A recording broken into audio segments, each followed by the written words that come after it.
Hello, let me check.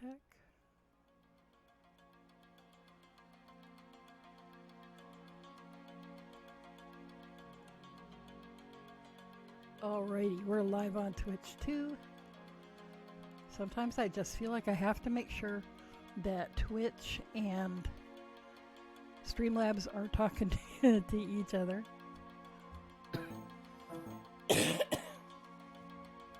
Pardon me.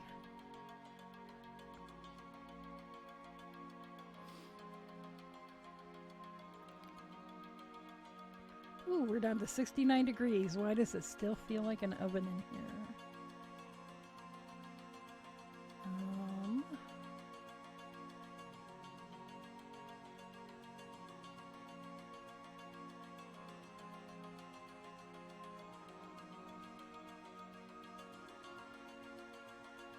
Well, if I could text, that'd be better. Whoops.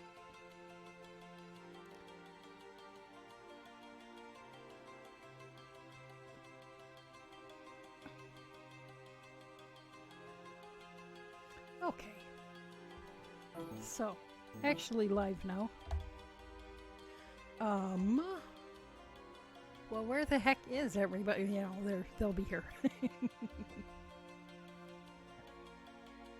I am gonna start casting on these socks, and then when some folks get here, we'll talk about some stuffs. Talk about the adventures I had today. Oh look, there's somebody. It's probably Honey Bunny though. Yep, hi Honey Bunny. I thought that was you. So I'm gonna start this sock.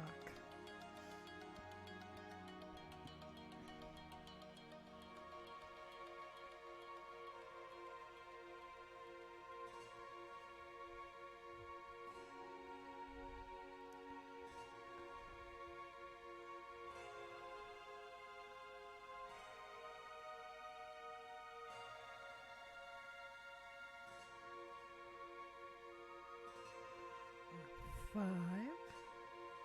6, 7, 8, 9, 10, 11, 12, 13, 14, 15, 16. Well, it'd help if I was in frame. The heck's up with the camera? Whoops, no, not like that. Maybe a little more like that.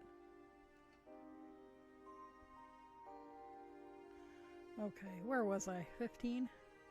1, 2, 3, 4, 5, 6, 7, 8, 10, 11, 12, 13, 14. No. 1, 2, 3, 4, 5, 6, 7, 8, 9, 10, 11, 12, 13, 14, 15. Oh, yep, 16. 17. 18. 19. 20. 21. 22, 23, 24, 25, 26, 27, 28, 29, 30, 31, 32. Here comes some peoples. Okay, 32. 1.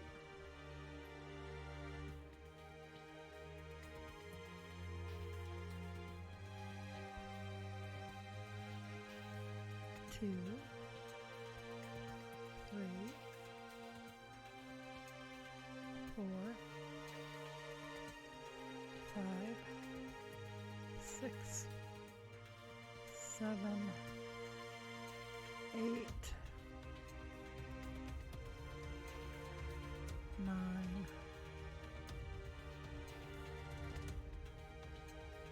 10, 11, 12, 13, 14. Oh, come on. Yeah. 15, 16. So for fingering weight yarn and my size foot, I know that I need 64 stitches.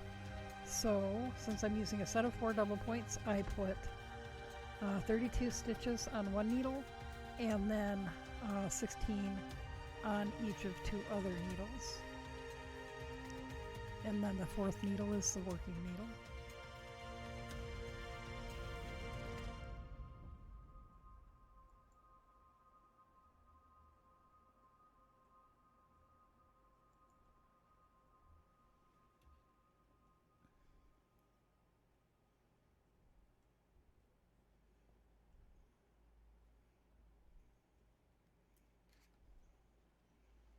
Two, 3, 4, 5, 6, 7,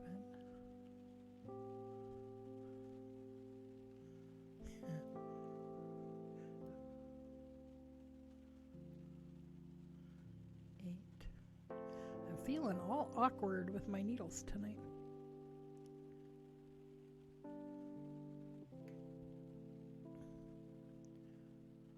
9, 10, 11, 12, 13, 14, 15, 16. Woohoo! Okay, so you slide down there. And I'm going to tell my phone to stop blinking at me.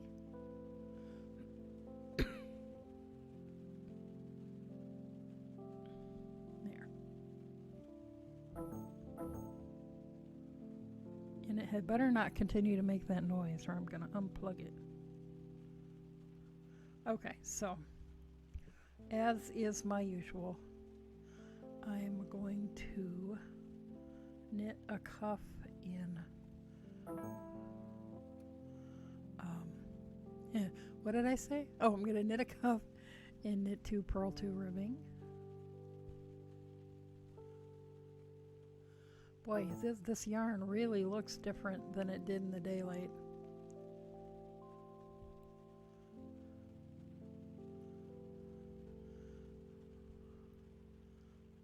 Two,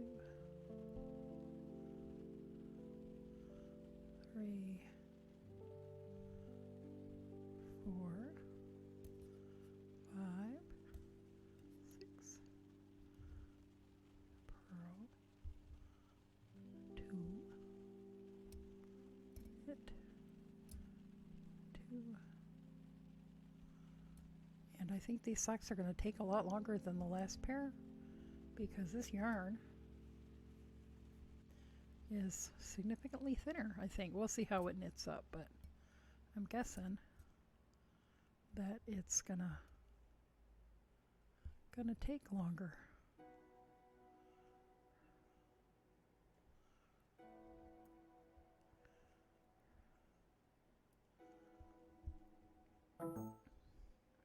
Nope, you can't be doing that. We're gonna unplug you.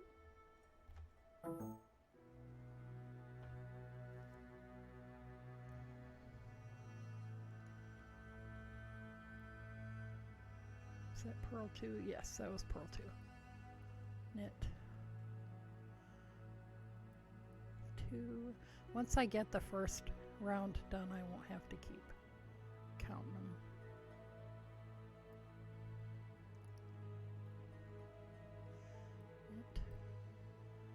Knit 2 pearl, 2. How is everybody tonight? Starting to be some people in here. Feel free to lurk if you want, but also feel free to jump in and chat or ask questions or whatever.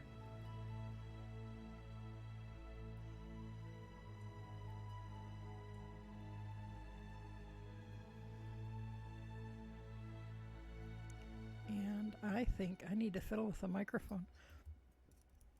It's right in my field of vision. Makes me all cross-eyed.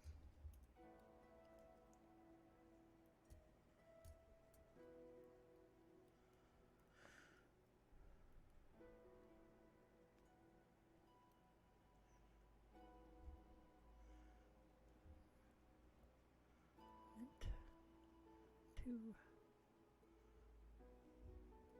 pearl,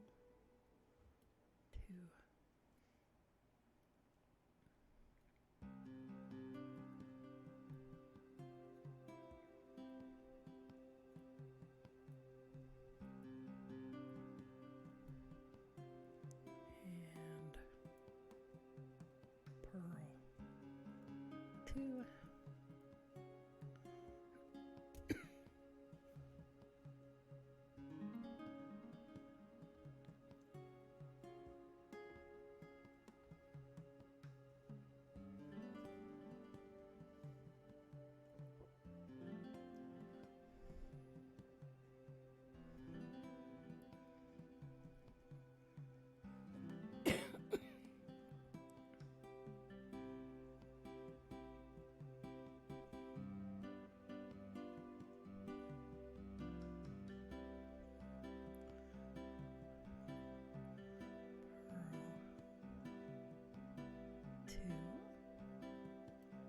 And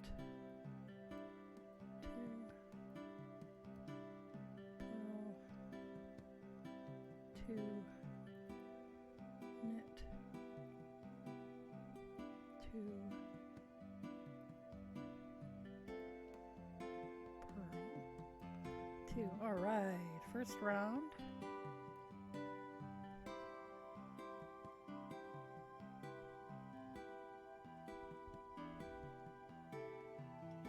You find a piece of the last yarn. It's from the same dyer. Well, maybe it's about the same. It's fluffier, so it looks rounder. This was this is from Knitted Wit. And I picked it up at my local yarn shop. And this was the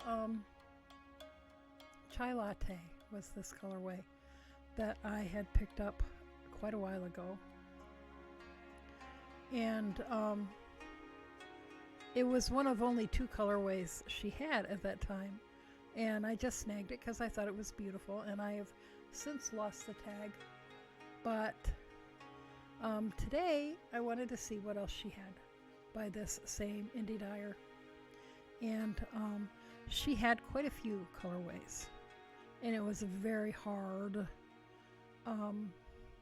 Most of the ones I liked were in what she calls fingering, and that was this. It's 100% merino, and don't know how many plies it is. Find out. It's 2 ply. See if you guys can see. You can just see that it's just 2 plies, and this is what she calls sock, which is 80% superwash merino and 20% nylon, and is 4 ply. And I don't know if you can see how different they look from each other. And so while there were some colorways that I liked better in the fingering, the 100% merino, and now I can't remember if it was superwash or not, I decided to go with this one, which is called Queen Bess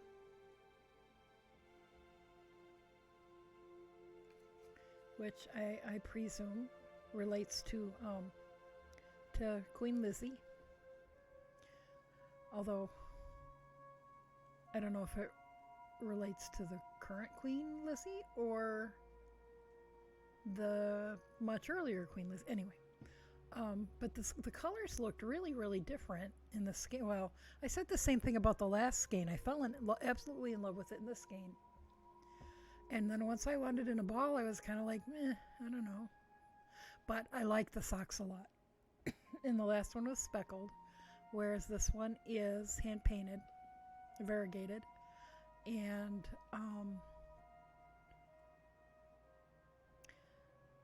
I don't know if it looks really different because I've wound it in the ball, or if it's because I picked it out in the daylight and, now it's dark and I'm using artificial light. So we'll see how I like the socks. It, sitting here on the table, it almost looks like Halloween. But it seriously did not look like Halloween in the skein. So we're going to see, and I'm going to move the tag off the table because otherwise I'm going to knock it off and the cat is going to chase it across the floor. So we have one round done. We'll see how this goes. I also picked up some Kramer Perfection yarn, which is a wool and acrylic blend that is washable, machine washable, to use for charity knitting. So now y'all will have some colors to choose from if you want to cash in any of your fluff points.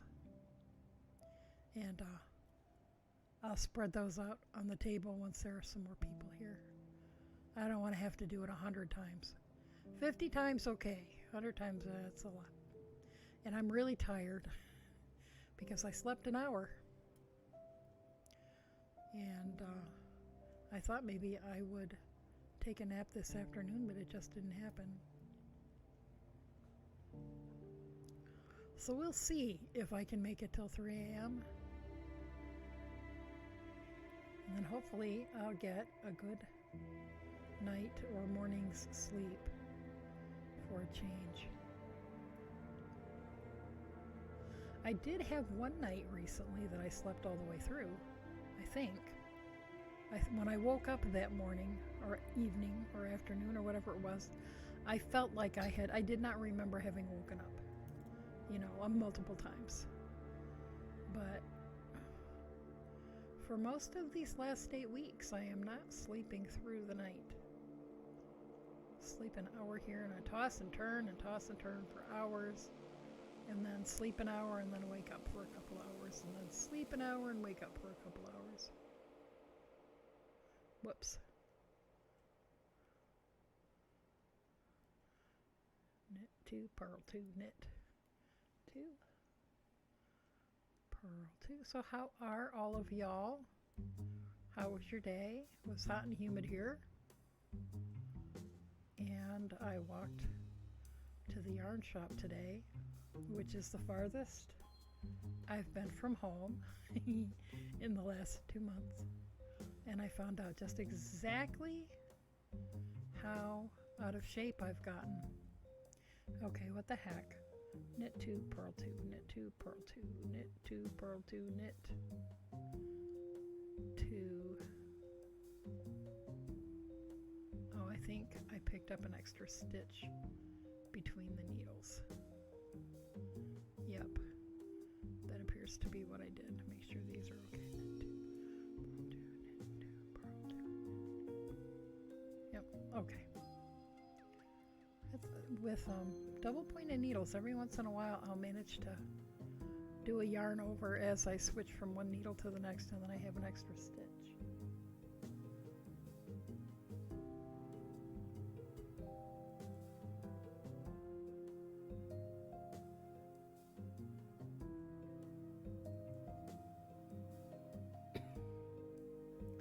Pardon my cough.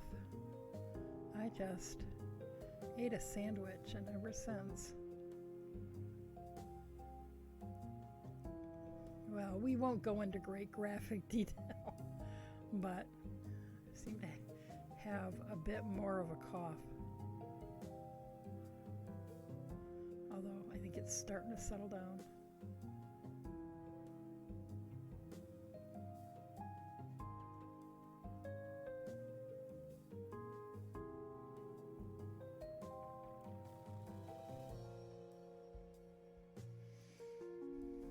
So this is going to be another ankle length sock because I've decided that if I knit ankle length socks, then I will have hand knit socks that I can wear in the summer because I like to wear socks when I'm spinning in public. And, my regular socks are just too dang warm. And these might work better, except for maybe on days like today. I don't know. It was like 86 the last time I had looked. And about 1,000,000% humidity.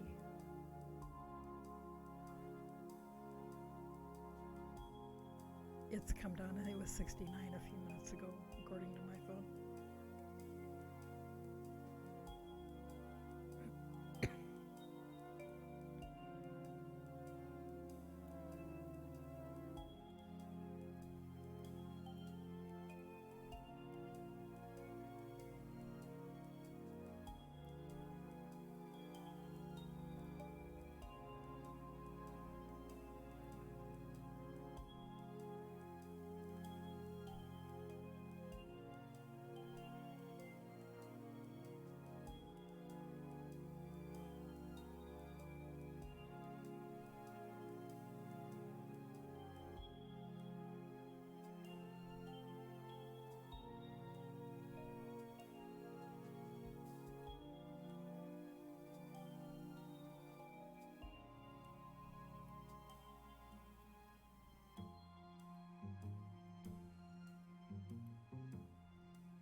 I think that while I wouldn't typically say this would be my colors, I do have a skirt that I think these socks will go with quite nicely.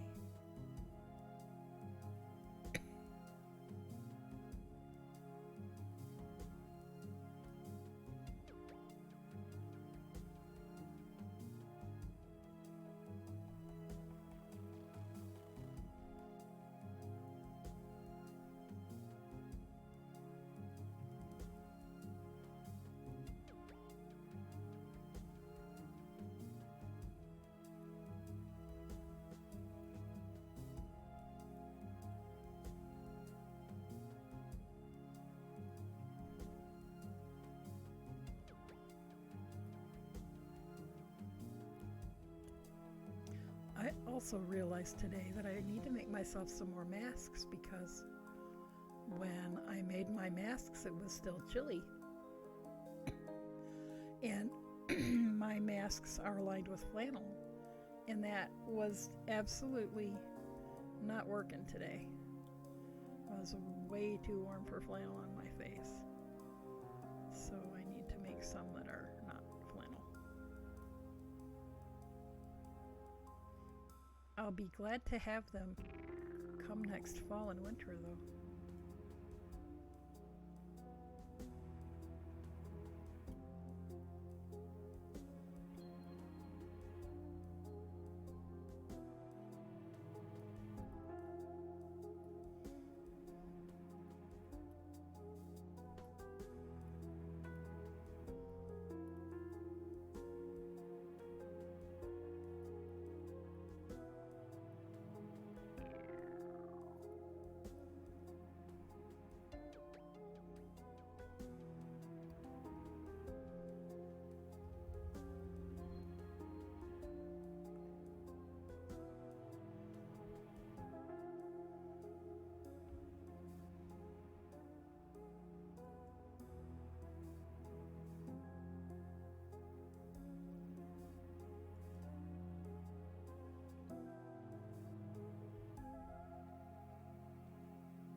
What are all of y'all doing tonight? Anybody working on any knitting or spinning or crochet or other type of weaving, maybe? Other kinds of fiber projects? Or just hanging out?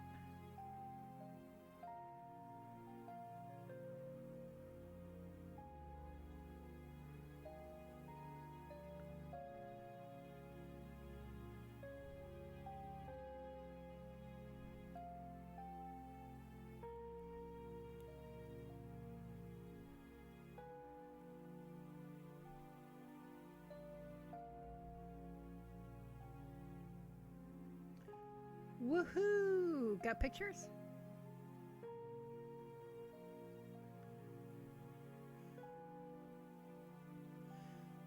Even better. Turning out so cute is excellent, and the fact that she loves it is even better. Okay, I'm gonna go look at pictures.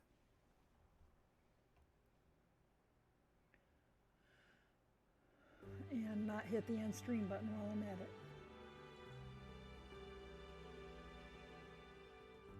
Oh, look at that. That's so cute.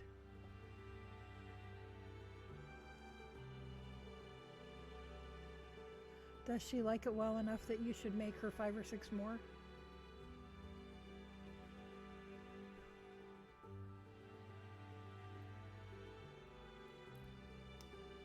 Whoops, I'm sorry. I just poked you guys in the eye.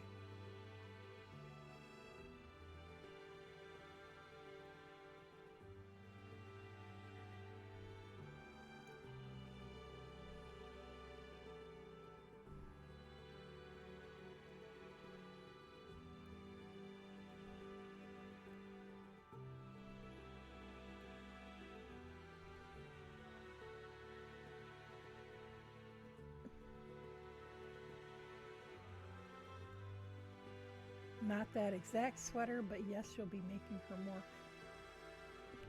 cool.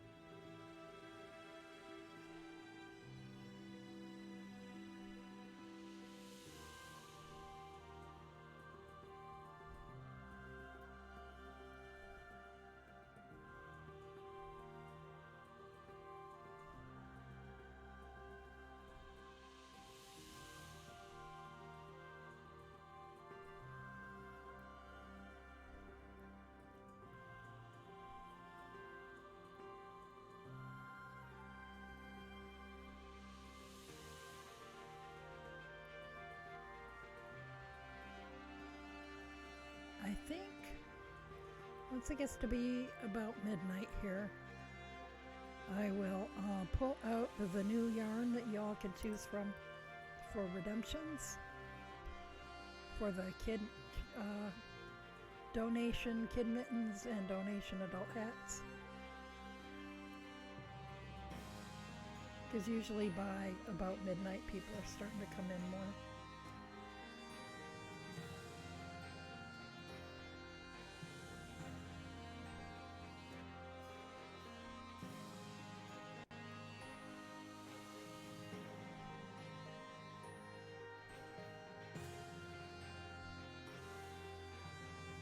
And I even have a notebook so I can write stuff down.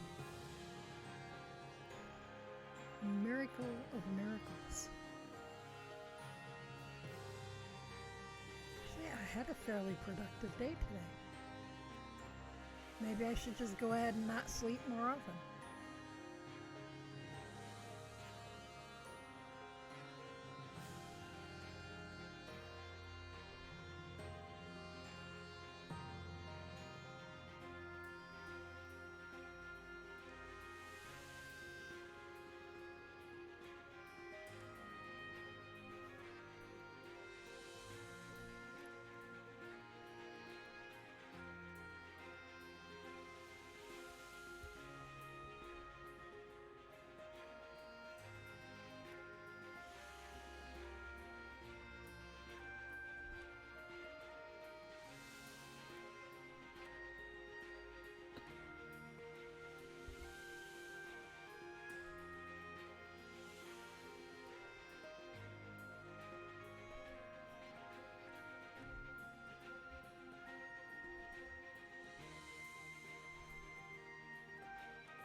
Fibermate says, I'm getting so hyped for her birthday.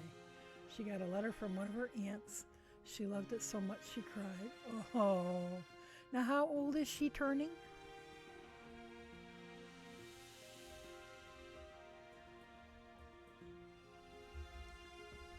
6. I remember my 6th birthday. I got my first Barbie doll. And my aunt, who was a professional seamstress, made a whole slew of Barbie clothes for her. And they were all like they were all like couture tailored. It was amazing.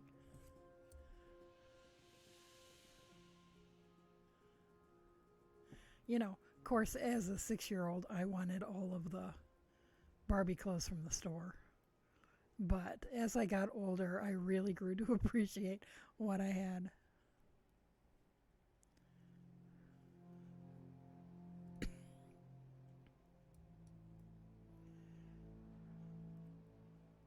I think that's the birthday. I have a lot of memories going back way earlier than I should be able to remember, according to psychologists. Um, but I think that's the first birthday I remember clearly. I remember Easter's earlier than that and Christmas's earlier than that. But I don't think I remember any birthdays earlier than that. Yeah, I think this is gonna work out to be interesting.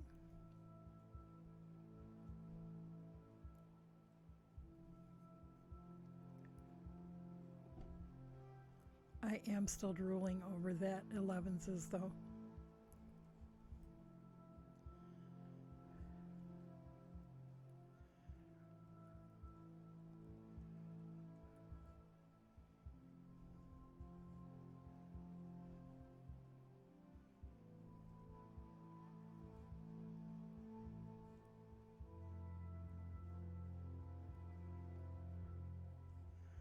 And I will probably go back and pick up a couple more of the colorways from Knitted Wit. I still have quite a bit more credit at the yarn shop than I realized.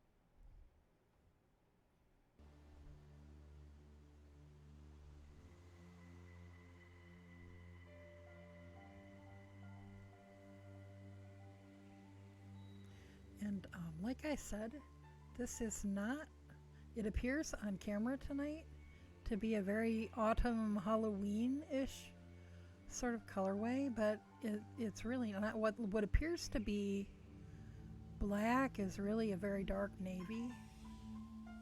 And there's a lot of teal in it and turquoise and a fair amount of white, but I feel like all the camera's really picking up is orange and yellow and green and black, and I don't really think there's any black in it, but it looks very different under this artificial light than it did in the daylight.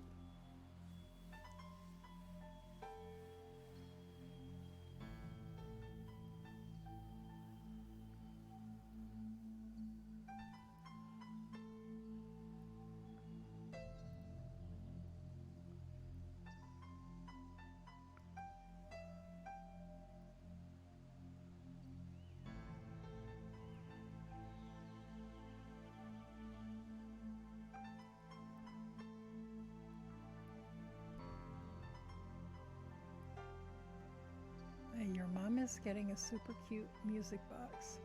Richard's mom is sending a new bathing suit, and you made her a dream catcher, a blanket, and now a new sweater. What a nice birthday.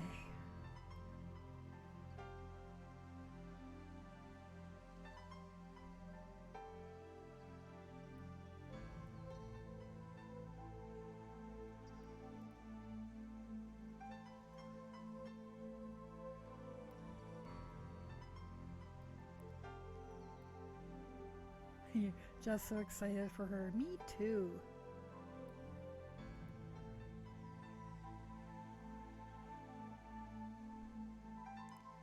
Okay, stop. Don't fall.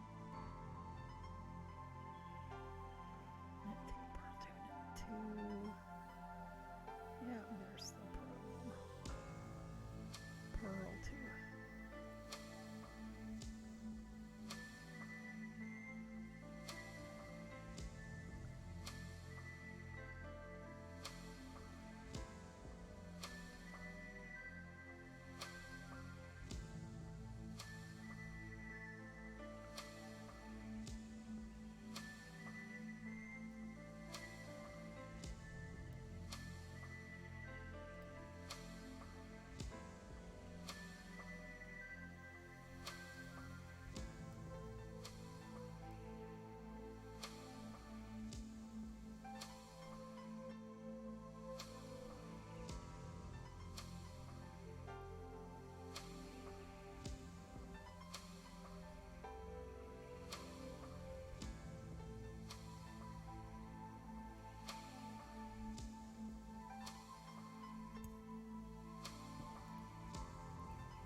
So how far do you think we'll get tonight? Oh, well, that's not a fair question because I've got some other stuff to show you guys in a little bit.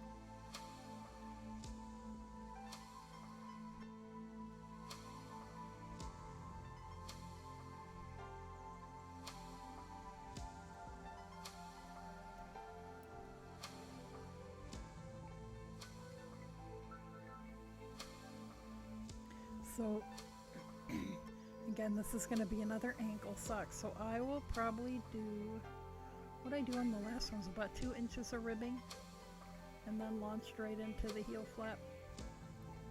I will probably do this one the same. And then should be plenty of yarn left for add a row to my scrappy Afghan and maybe knit some little mitten ornaments, and we'll see what else happens.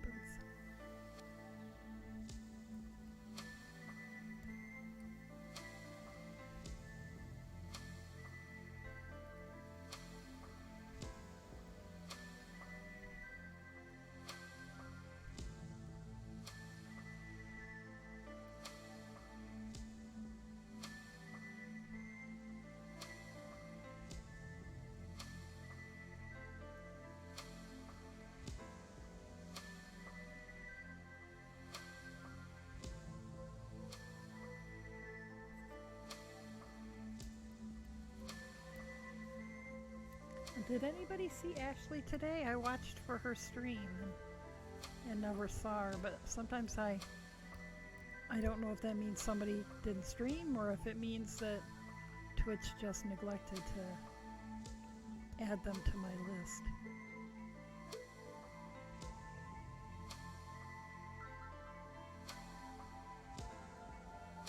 But she usually streams coding on Tuesdays.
Fiber Mage bought acrylic roving from Walmart yesterday. Started spinning it today. It's pretty nice. Ashley postponed her stream to tomorrow. I wondered if, you know, maybe because of the holiday or some personal reason she might have. And she probably posted it on her Discord, didn't she? I have not even been on Discord today except for just now.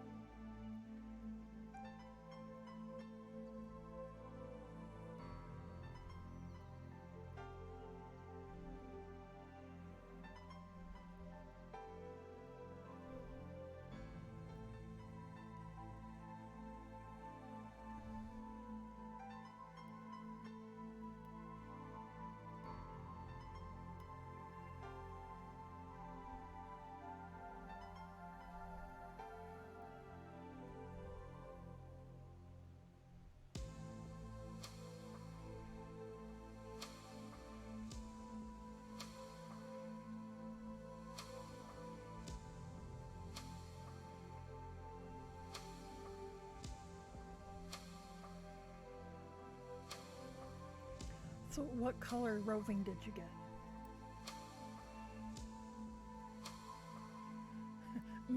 Ice cream. I'm so jealous. Are you eating ice cream or is that the color of the roving? It is so blasted hot here. I would have loved some ice cream. It's the kind of hot and humid where just food doesn't even sound good. Ice cream would have been absolutely yummy.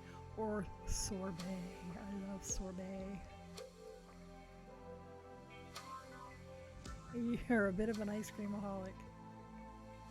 I get in moods. Sometimes I couldn't care less, and other times I need to have it in my freezer all the time. We used to have two really good ice cream places nearby too. One was a gelato. It was a coffee shop that made their own gelato, and they burnt down and never rebuilt.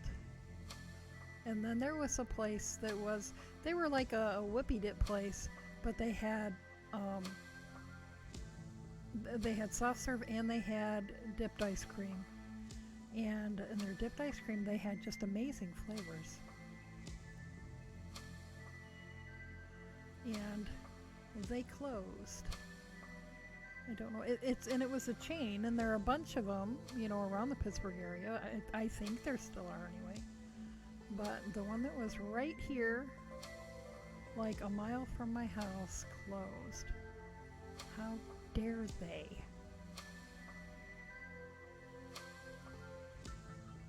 You got two, kind of a mauvey purple and a muted forest green. Nice. I would love to see a picture.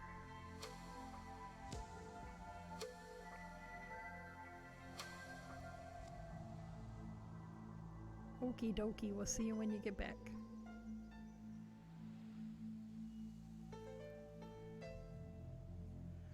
The other thing I need is ice cubes. The ice cube maker on our refrigerator stopped working a couple of years ago, and we just never have gotten around to getting it fixed. And so today I was, and we don't have, my husband went out shopping today. I thought about asking him to bring home a bag of ice, but we don't really have room to put it because the freezer is pretty full. I keep looking at the countertop ice makers, but I can't justify spending what they cost right at the moment. But boy, if we have too many more days like today, I will be finding a way to justify it. And I do have ice cube trays, but once again, there's not really room for them in the freezer.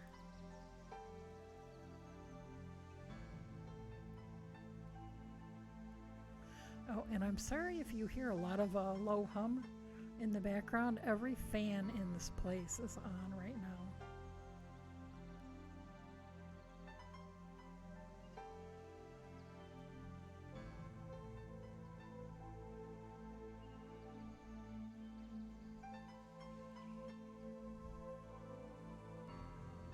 Oops, that's a pearl.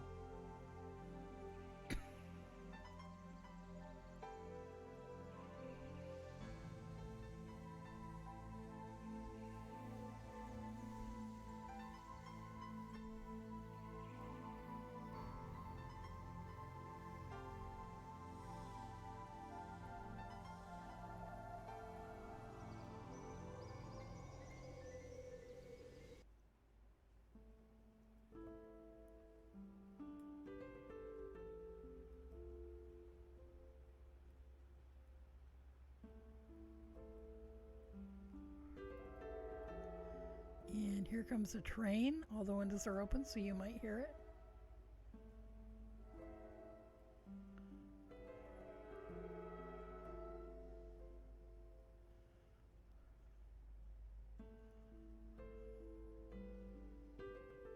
Yeah, yeah. It's like the fifth train this evening, and I kept thinking, why are they so dang loud tonight? It's like, oh, duh, yeah. Opened all the windows in the house today. And all afternoon, I kept thinking, it sounded like people were talking on my back deck. No, that's the parking lot next door.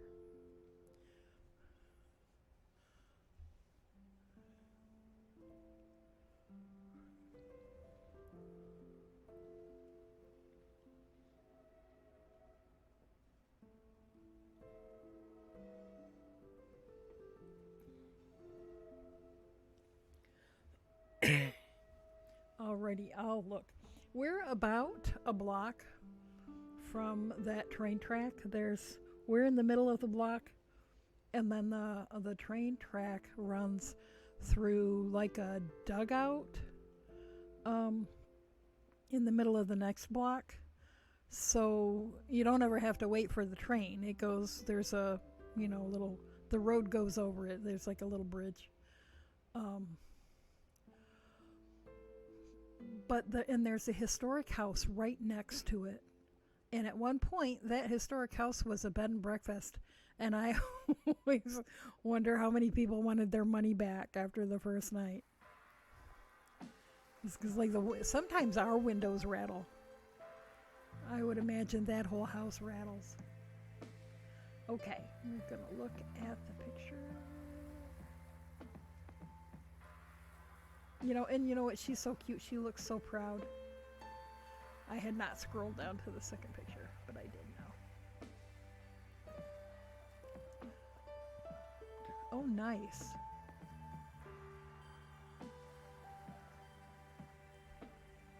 Those are very nice colors.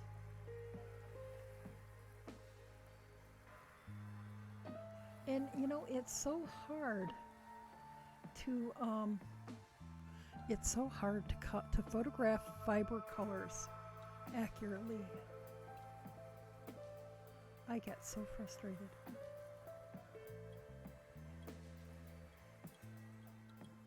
Okay, gonna do a couple more rounds, and then I'll oops, whack the microphone. Do a couple more rounds, and then I'll show you some stuff I picked up today.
Fibermage says, we had an apartment when Melody was an infant. Your bedroom window was 10 feet from the train tracks. Oh my goodness.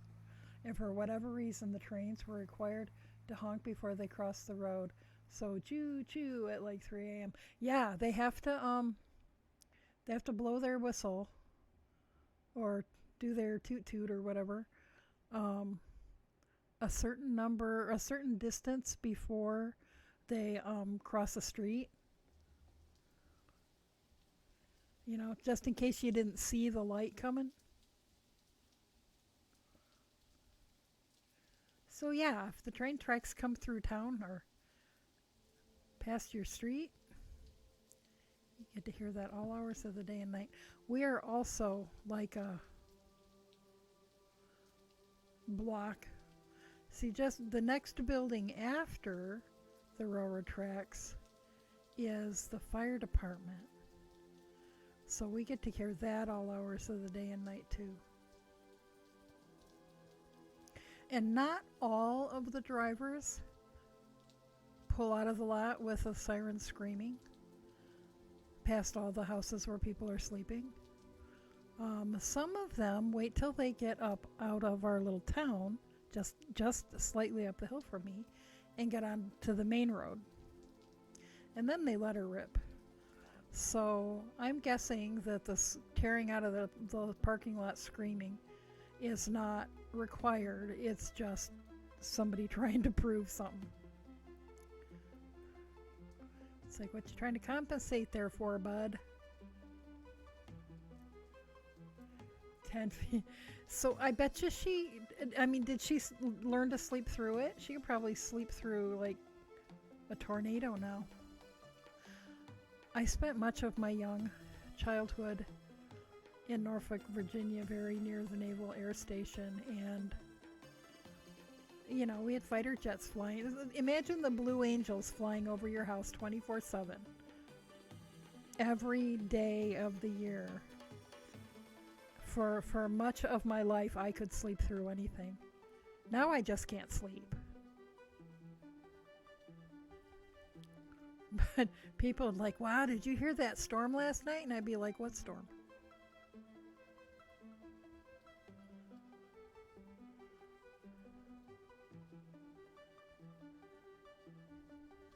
She sleeps really well, but she hates loud noises. When I was a kid, I hated sudden noises. So I don't know if it was loud noises per se, but like a balloon popping, you know, or something sudden. And even if I expected it, if it was a sudden loud noise, it terrified me.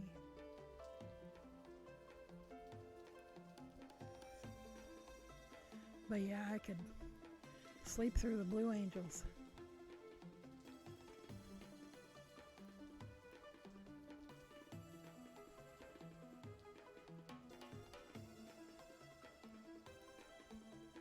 Now, once I'm asleep, this train doesn't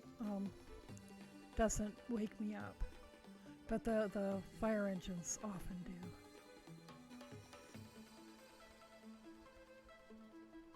The rooster didn't. I could sleep through the rooster.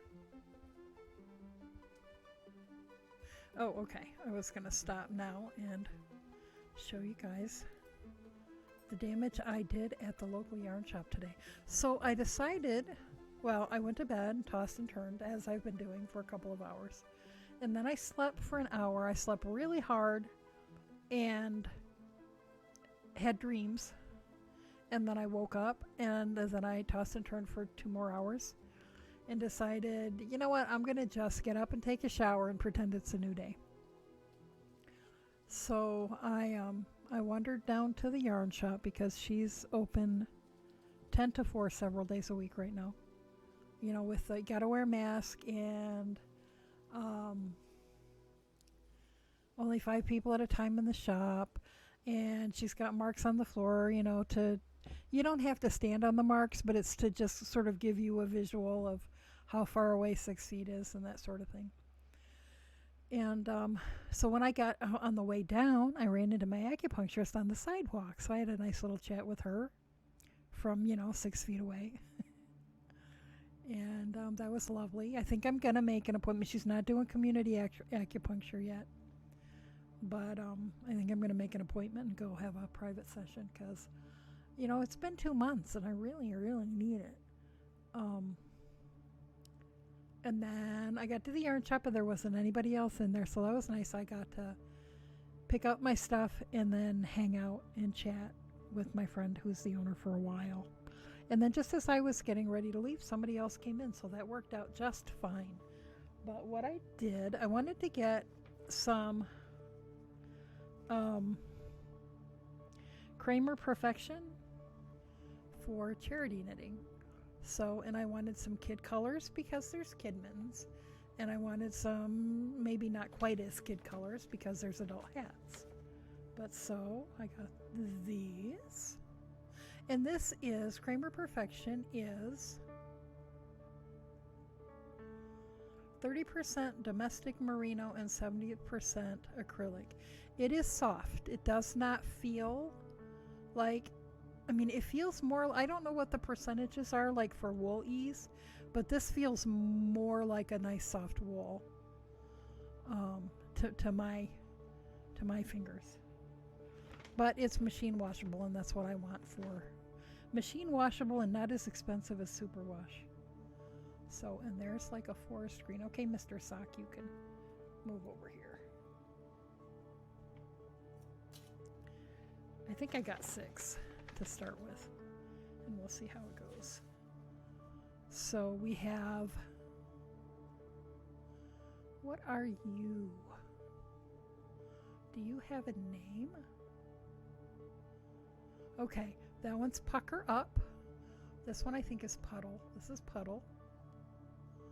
This is Ivy.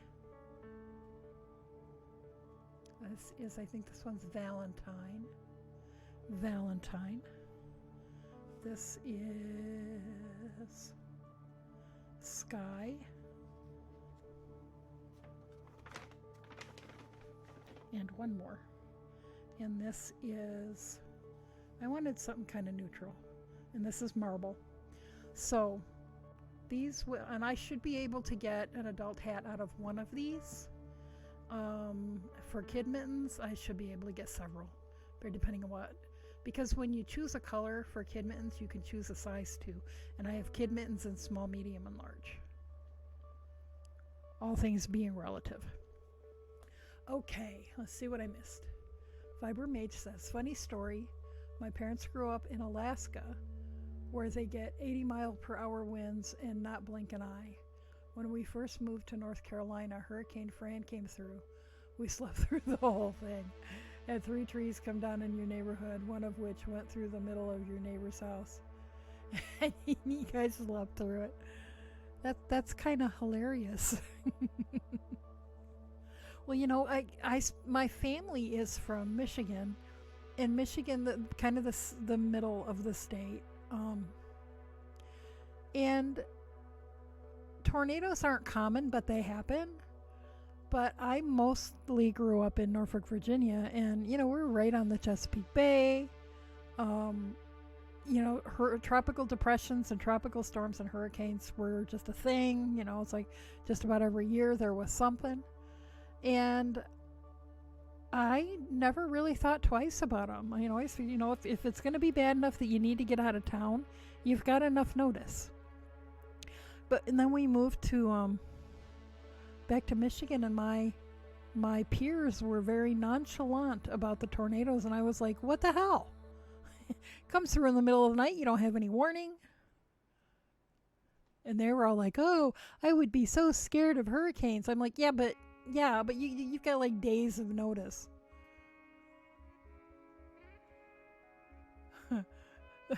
Sorry, I type really slow. Typing my story while you were telling me about the yarn shop, so I didn't reply. That's okay. So anyway, so these are going to be the colors, and I need to make a command so you guys know where to look. I think that it is, let's try something. Where'd everybody go? I waited till midnight because I figured there'd be more people, not fewer people. Okay, that's okay.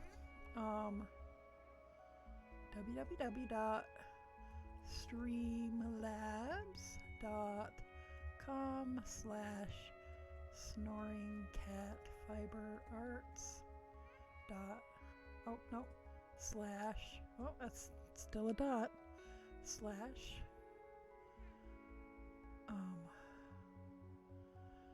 I know it wasn't store, because that takes you to where you can make a donation.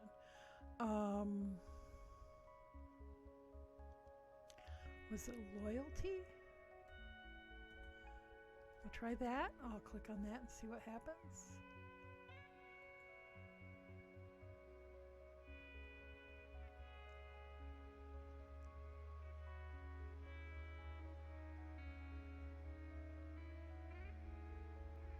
Nope, that takes you to the store. Don't do that one. Maybe it's redeem. I'll try redeem.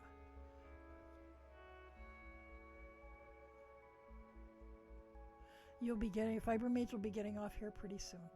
Okay, well let's try another one.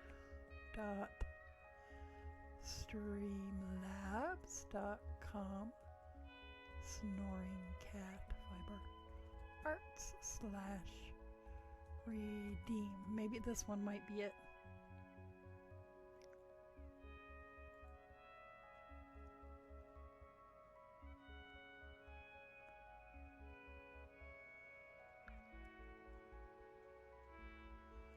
And that's still not it. What the heck? Okay, well, I have to figure it out. In the meantime, you can type !redeem mittens or !redeem hat if you want to redeem some of your fluff points. And then you can let me know what color you choose. And I'll write it down. Yes, I'm talking about the fluffs, not the channel points that are down at the bottom of the chat. I'm talking about the fluff points. And if you want to see how many fluff points you have, you can type !fluffs, FLUFFS. You have 3,227. And, okay, let me look at Chatbot.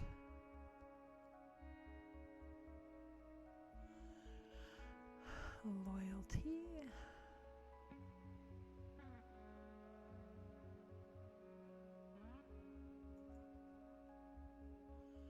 Oh, that's not it. It says store. Okay. So it is 2,000 points. You redeem 2,000 points to choose the color and size of a pair of children's-sized mittens that'll be donated to a local charity in my region. Or 2,500 points to choose the yarn color for an adult-sized hat that will be donated to a charity that serves the homeless population in my town.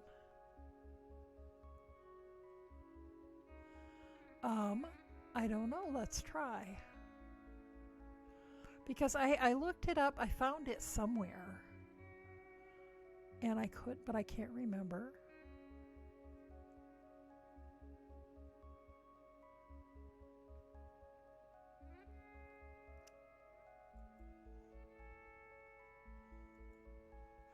I don't think it was, but you know what? It isn't either of the things I thought it was. Let's try.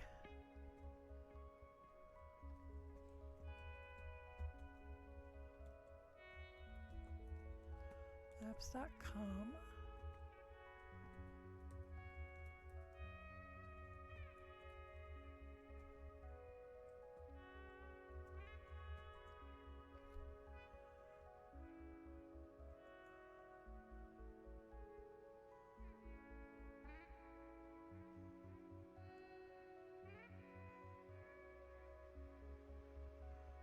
No, that still just takes.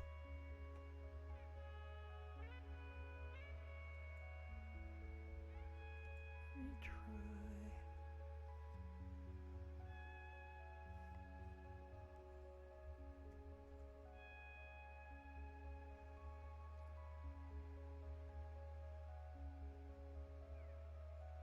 Huh.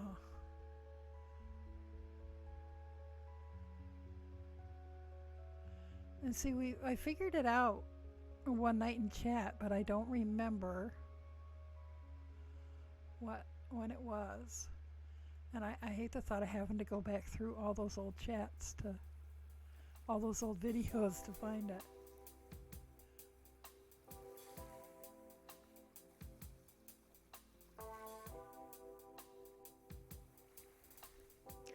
Well, that's annoying. Anyway, you can still redeem them.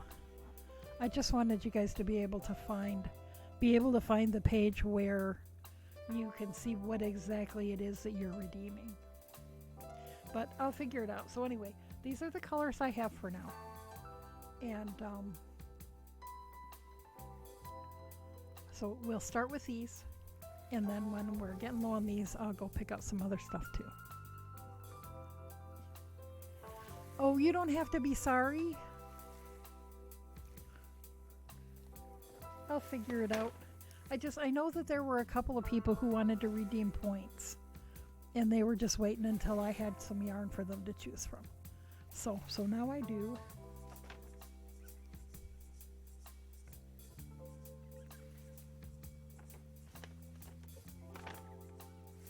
And oh, now I'm sitting on my sock. That raspberry, yeah, that was the first one I picked.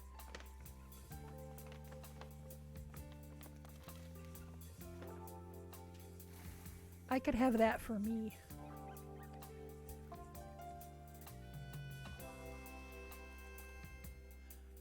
It's slightly more red violet in real life than it looks a little more purpley on the camera, but yeah.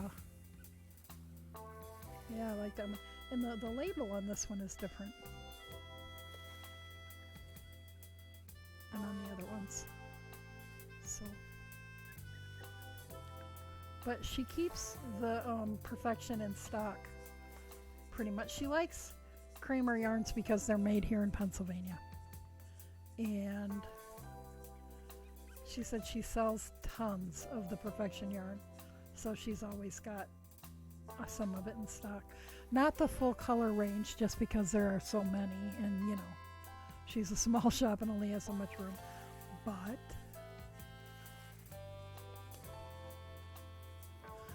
oh no, who is it?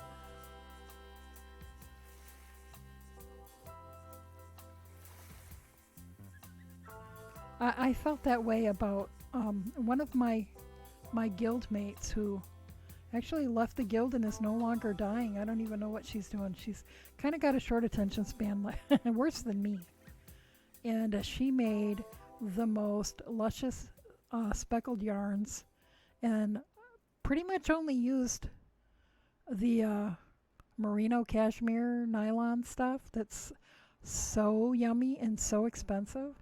I have 2 pairs of socks from her yarn, but you know, I almost cried thinking of I mean, this is bad enough, $28 a skein. And you know, I can look at hand-dyed yarn and think, oh, $28, that's not so bad. But then when I think about the fact that I'm going to make a pair of ankle socks out of it, $28 ankle socks? Yeah, I'll just not have to think about that too hard. ND Yarn Company. I'll look that up. I'm kind of feeling that way about Boss Kitty right at the moment. I want one of each, please. I need to win the lottery or have some, you know, long lost relative I never even heard of leave me $1 million or something. And then I can go buy one of each because hers are lovely.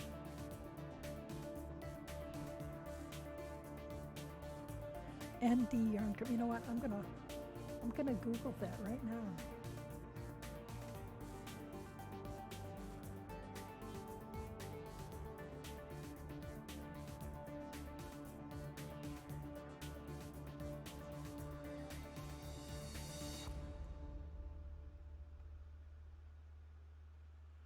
Oh, the speckles. They're teasing me with They're teasing me with the speckles. Oh my goodness. Very, very nice. Shop.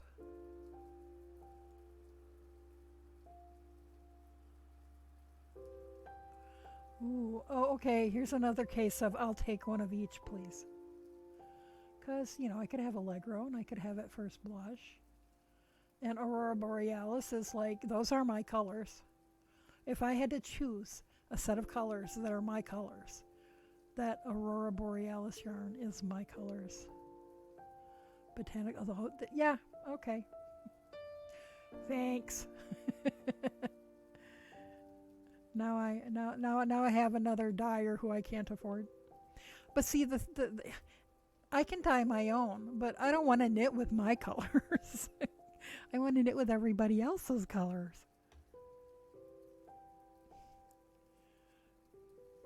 There's probably like a psychological disorder or something. She can make her own, but she doesn't want her own. She wants the ones other people make. Right, 180 just to make the sweater. Well, and if that's because I can speak English usually. I had this plan this year that I was gonna, take my income tax refund to Maryland Sheep and Wool Festival, which I typically do anyway. Because that's my vacation for the year. My husband spends his tax return on something else, and that's my vacation. And I was gonna buy 8 braids of indie dyed roving and spin for a combo spin sweater. And I have not been able to make myself do the math of what that sweater would cost, because I can't justify spending that much money on a sweater. Even though I'm doing all the work except for the actual dyeing. But I love that there are people who can afford that kind of thing, because they help me pay my bills. And I will treat myself to skeins of sock yarn, or the occasional, braid of somebody else's dyed roving. But, for a sweater, holy cow, Batman. Like I said, I can look at this skein of yarn and say, $28, indie dyed, I know what went into it. I'll pay that. But then when I think about the fact that that's going to be a $28 pair of socks, my brain starts to implode. And I'm like, okay, it's going to be okay. Breathe. And I went and looked and drooled over Boss Kitty's box set Sunday night. And I was like, I just can't justify it. And, maybe someday. Right now, I can't. Too much other weirdness.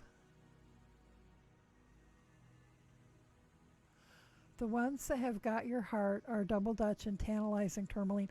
I only looked at the first page so far. I'm going to have to go look at the rest.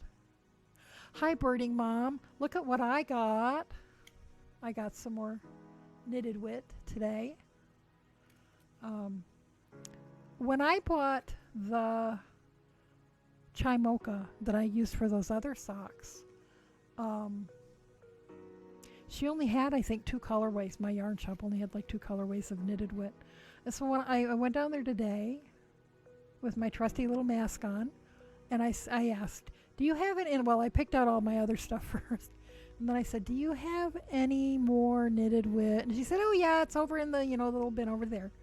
And she had a bunch of different colors.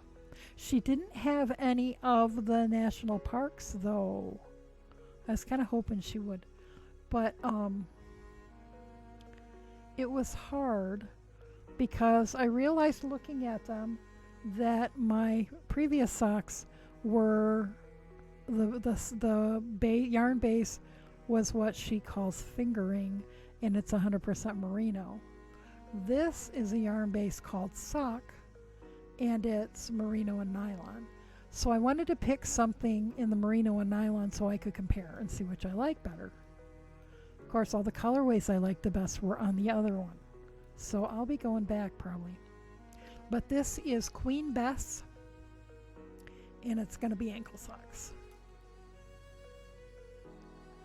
Yeah, I hear you, Fiber Mage. And you know what? That's why I started well, I probably would have started spinning anyway. But my excuse for taking up spinning, beyond what I had to learn in my classes. The reason I ran with it was because weaving eats a lot of yarn.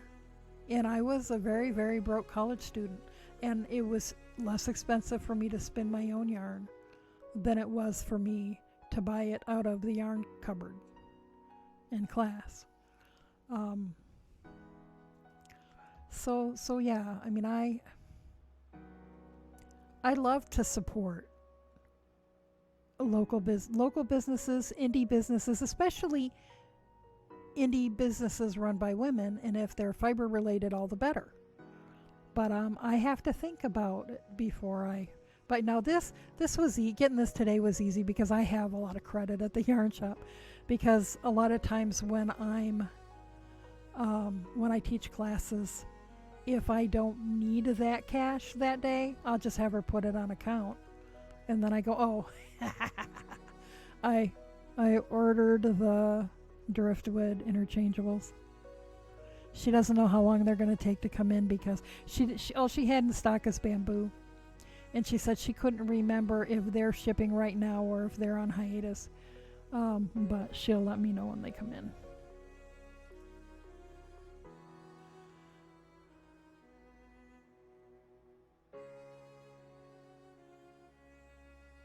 She's on yes. Yeah, I saw her shop. And I saw all the lovely, is it state parks or national parks, I think it was. And had picked out several that I especially liked. And got down there and my yarn shop didn't have any of those.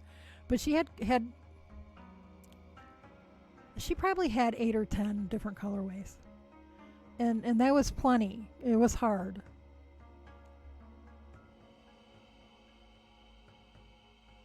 And Fibermate says, I have a hard time knitting with wool of any kind, but I love spinning it.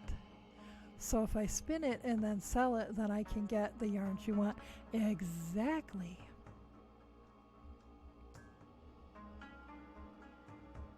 I have never sold a lot of hand-spun yarn. Of course, I haven't offered any for sale in probably 10 years. And back in that day, it was a little pricier than, it was a little more expensive than most people were really looking for. But, hand-dyed yarn, I can sell like crazy. But I do plan to put some hand-spun in the shop when I get it going.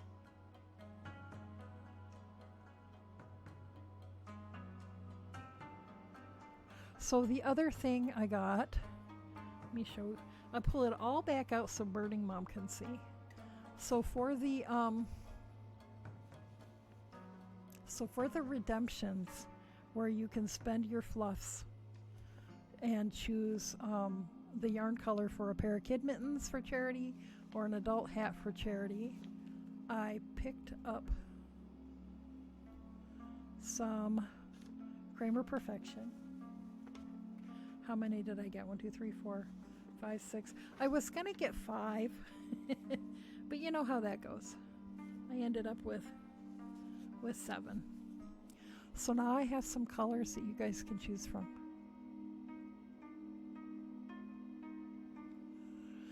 She gives local yarn shops a lot of options for lines to carry so they can pick and choose depending on their clientele and budget. Yeah, and in just because something sells great for one yarn shop doesn't mean it will for another, or in one region of the country to another. Handspun is hot right now, and that's good. I need to get some out there. So anyway, these are the colors we have to start with, and they are how many yards? I think it's like 200 yards. Does it say on here somewhere? It's 200 grams, 200 yards. So I should be able to get an adult hat out of one ball. And a couple, maybe 3 pairs of kid mittens, depending on the sizes that people choose. Fibermage is going to go snuggle her hubby. You have a great night too, and we'll see you later, alligator. And once figure out the link to where you can go to see what you can spend your fluffs on. I'll make a command of that. I don't know why I can't remember it. I figured it out a couple of days ago. Of course I didn't write it down. How are you doing tonight, Birding Mom? I'm doing exceptionally well considering I slept an hour.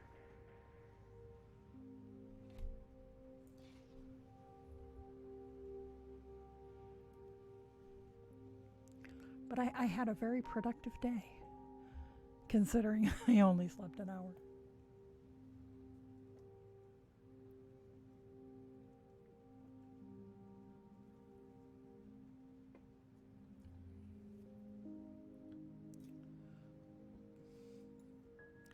And I had an epiphany today because I walked down to my local yarn shop, which is the farthest I've been away from home in 2 months, and realized that all the masks I made in March that I lined with flannel are not going to work on 86-degree days. So I need to make myself some masks that are not lined with flannel, so I have masks to wear to work when I go back in a couple of weeks.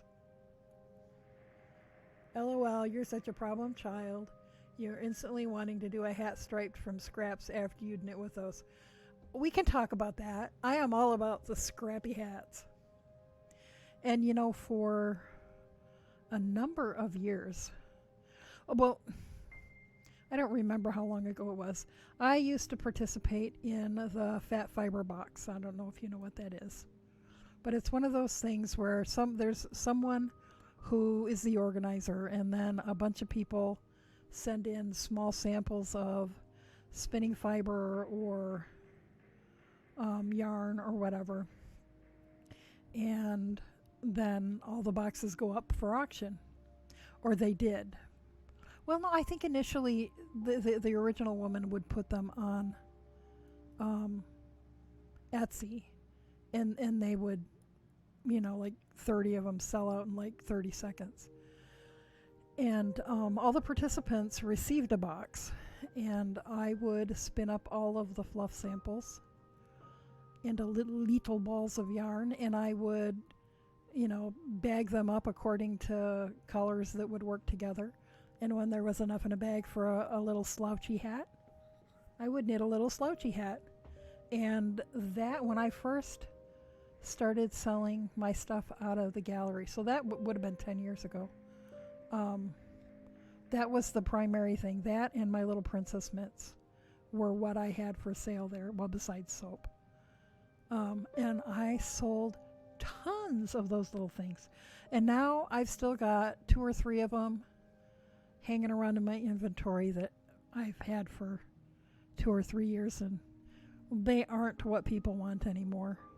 Although, if I do, because it was like a slouchy beret sort of thing, that people usually would let it flop down in the back. Now people want more of a slouchy beanie than a slouchy beret. But if I do those scrappy, I bet you people would like those. And I've done scrappy,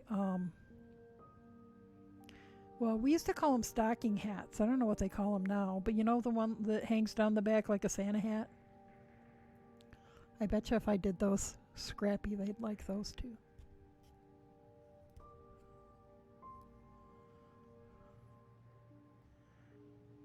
So this pair of socks is going to also be ankle socks. And as I was saying before, it doesn't look anywhere near as Christmassy in real life as it looks on camera. There's a navy blue in there that the camera is picking up as black. And it's called Queen Bess. So, and I have a skirt that this will go with. And it's not my colors, but I have a skirt in these colors. And so that'll work really well.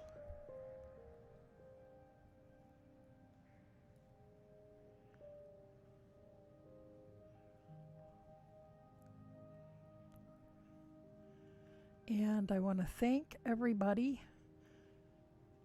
well, all three of you and whoever might watch this later, for any of you who donated towards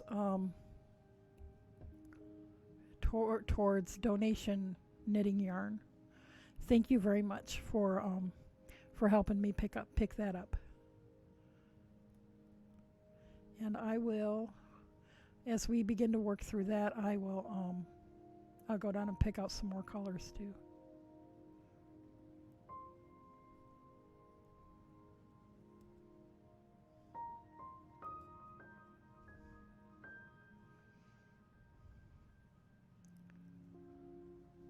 So Birding Mom, I don't remember if you were here when we talked about that last, but that's for the two things I have in the shop so far for redeeming your fluff points are to choose the color and size of a pair of children's mittens, which will be donated to a local charity, or to choose the color for an adult-sized hat that will be donated also to a local charity.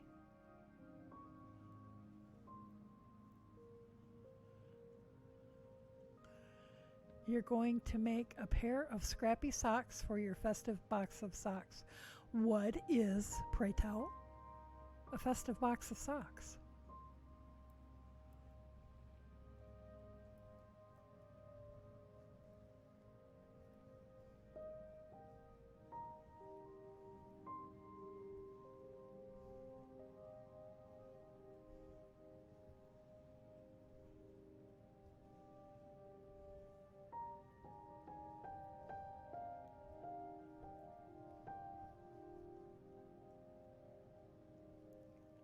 We can be slave drivers.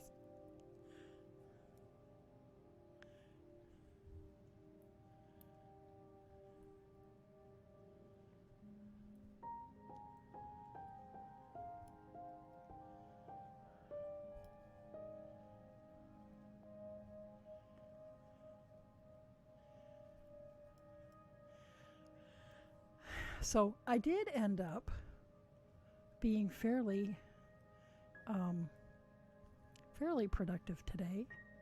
Oh, the other thing I did was I finally wound this skein of yarn into a ball.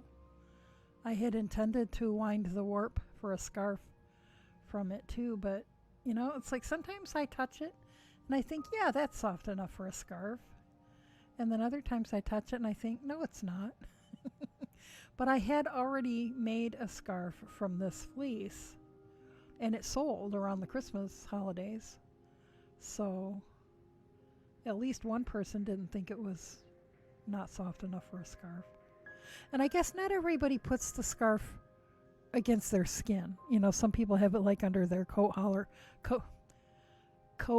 collar with the ends just hanging down in front. So I guess if it's a decorative accessory, then it's fine. Get that, and I am still picking bits of chaff. And there is this green sparkle stuff is everywhere. My husband insists that it reproduces.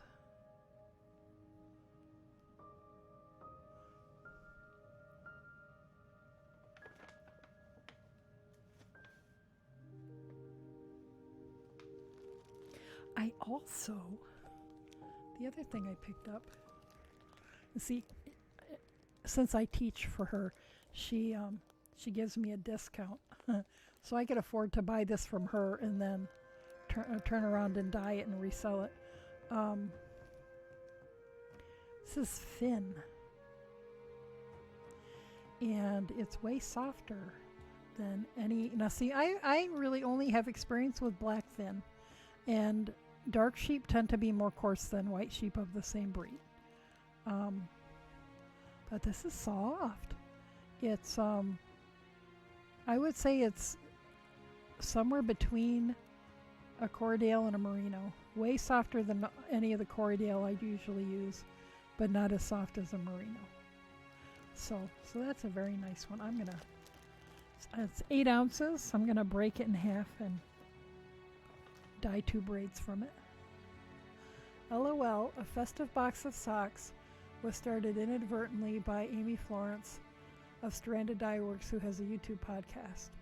She made herself over 3 years a box of socks to wear as an advent. Oh, where there's a pair of socks for every day and then a scrappy pair for Boxing Day where you survive on leftovers. I like that. That's a lot of socks. Wait, but you said over 3, it took her 3 years. Okay. That's nice. You have yes, no yarn. You can't decide what to do with it.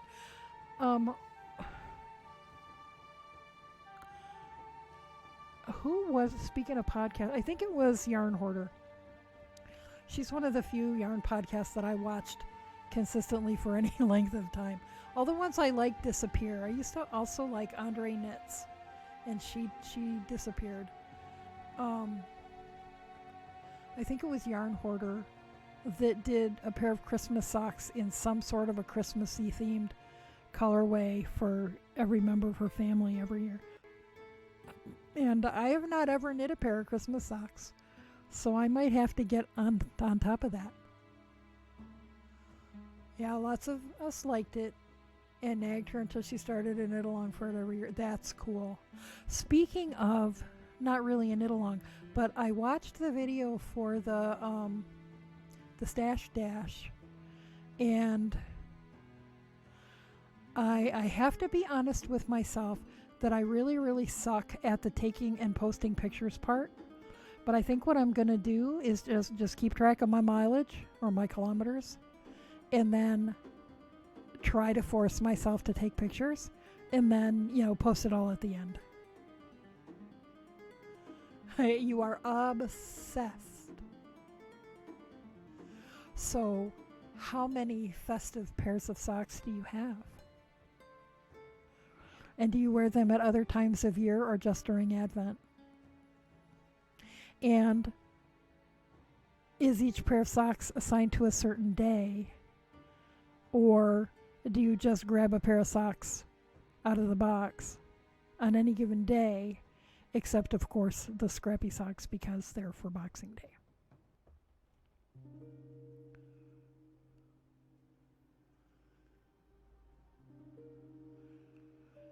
See, once I had the box of socks, I think that would be something that I would enjoy. The whole, wearing a different pair of socks every day of Advent.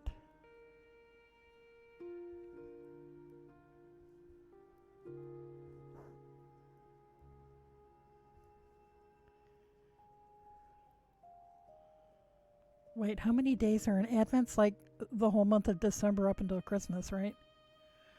Phew, can I include socks that I already have? Or do I have to start from 0?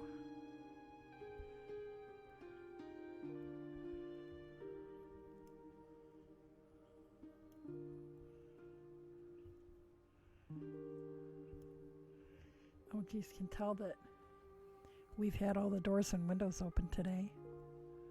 There are stink bugs in here.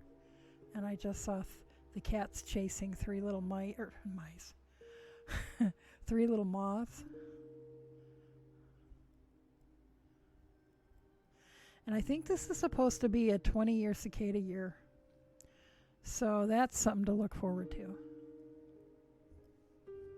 It's going to be a noisy summer if that's the case.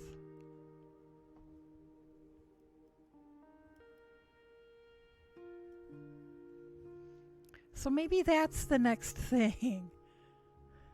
Hordes of locusts.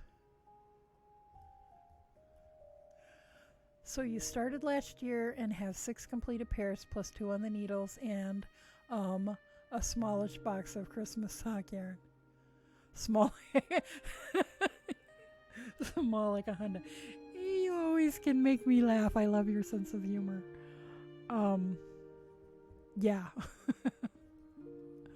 So So now, so this is all Christmas themed yarn? Or not necessarily?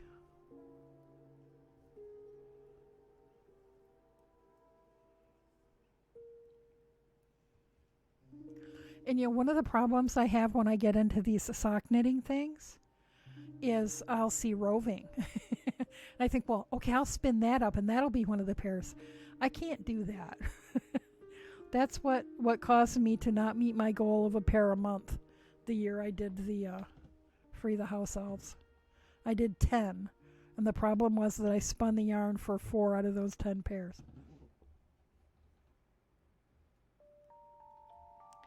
And that takes a lot longer.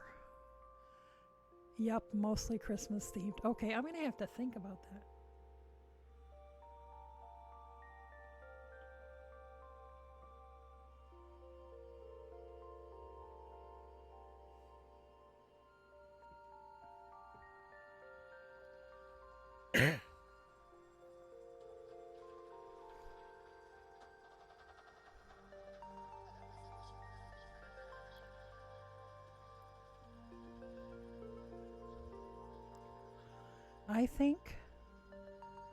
I think I only have one Christmas themed colorway, and it's blues. The only reason you can it's because I pulled the colors from an image that was like blue Christmas ornaments. But the only reason anybody would ever know it was Christmas themed was because it's called Christmas Blues. I should probably do some more Christmas colorways. And other holidays. I've got a couple of Halloween. Oh, hey. Nightmare Before Christmas. That would be a Christmas themed, right?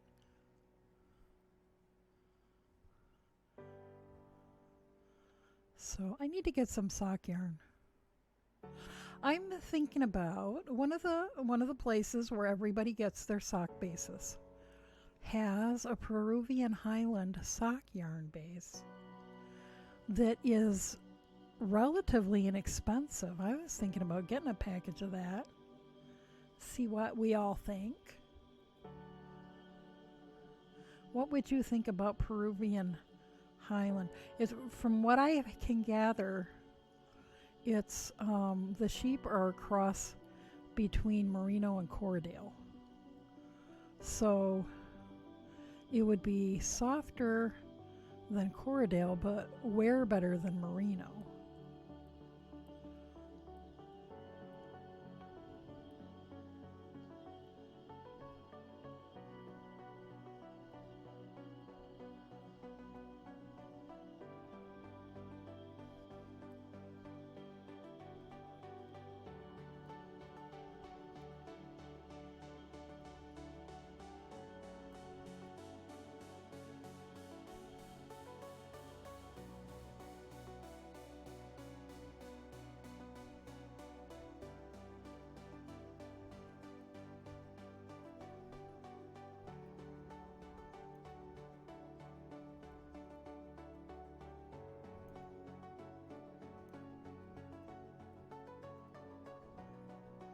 See, I got quiet because now my brain is furiously thinking about Christmas themed sock yarn. Hey, Mum Guyver, how are you doing? We were just talking about something that Birding Mom is participating in. That is a, what did you call it? Festive box of socks? Where you knit a pair of socks in a Christmas themed yarn for each day of Advent, and then a scrappy pair to wear on Boxing Day. And I'm thinking that this has potential in my life. They're going to probably be ankle socks though, because I'm on an ankle socks kick.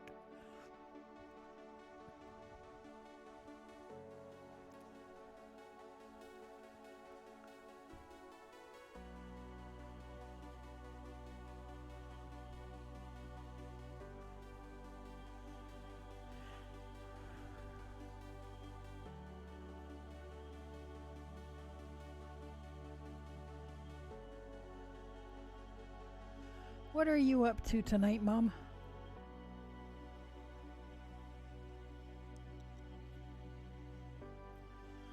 Playing any Dead Before Daylight? That is a game that I would not have thought that I would like, and I'm not sure I want to play it. I think it might be too stressful for me to play. But I had stumbled across somebody that I follow playing it late one night, and watched her for quite a while, and it was fun to watch, and it was just her and then whoever, the game stuck her with. She wasn't like playing with people she knew. And so then when you guys were playing, when I found you guys playing that one night, I kind of had an idea what was going on. And I kept wanting to I kept wanting to shout pointers, even though I've never played, but like, the crows are spies. Look out for the crows. And you guys were hilarious. Birdie Mom says, I don't knit long socks. The leg is usually 5 inches, including heel, and then rib. Okay. I usually do 6 or 7 inches, depending on my whim, before, and then start the heel flap. So then that's another 3 inches. So, but these, the last pair I did, I think I did about 2 inches of cuff, and then started the heel flap. And and this is about 1.5 inches, I think. Yeah, I think I like the 2 inches. Because it's not a footy, exactly. It's more of like an ankle sock. So, I mean, I can wear them in the winter if I'm wearing leggings under a dress or a skirt. They'll still come up over the bottom of the legging and keep my ankles warm. So, yeah, another 1/2 inch.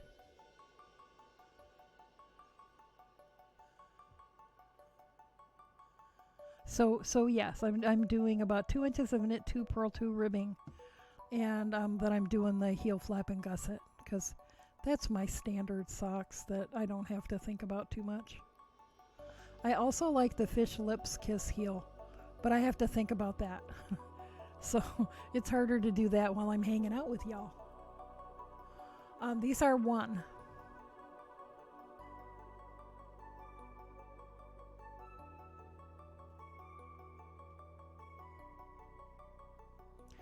I use ones for fingering weight and 6s for worsted. And if I use anything in between, I just sort of knit a little bit of a swatch and see what looks like is going to give me the fabric I want.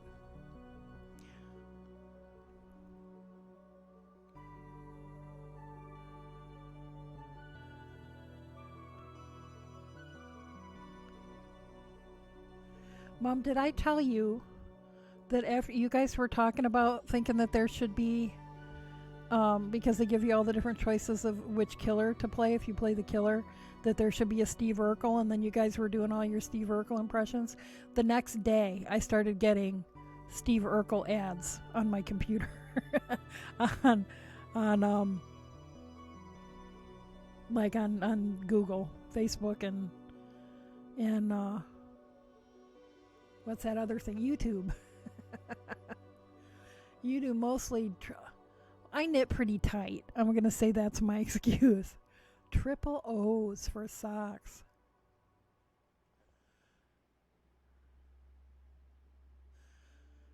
Oh, Mom Guyver got a Discord. Woohoo! Send me an invite. I'll join. And Crafty was getting them. See, our computers are really spying on us. Mom, triple O's are really, really, really small. So, like, these are 1. The next size down is 0. The next size down from that is 2 zeros. And the next size down from that are 3 zeros.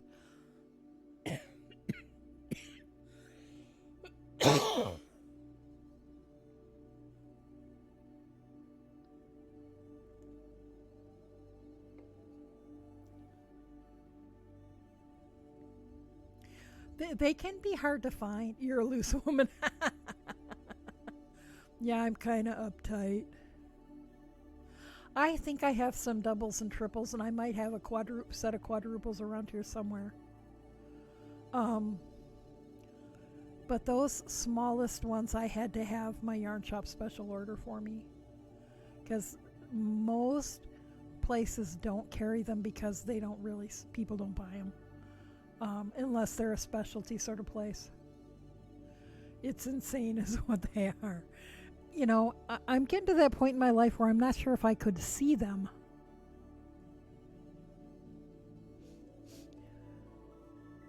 Once things are a little more opened up, I have got to go get new glasses. I was gonna go get new glasses that week in March when everything closed down. It's like, it figures. I have the money to go do it. I have the appointment. Sorry, ma'am. We're going to have to cancel till further notice. I also had a medical appointment that I'd waited a year for that also fell that week. I'm sorry, ma'am. We're going to have to reschedule you. We'll let you know. Fine. And of course, this medical appointment was going to determine whether or not I'm going to be allowed to go get my stupid driver's license. I'd really like to have that.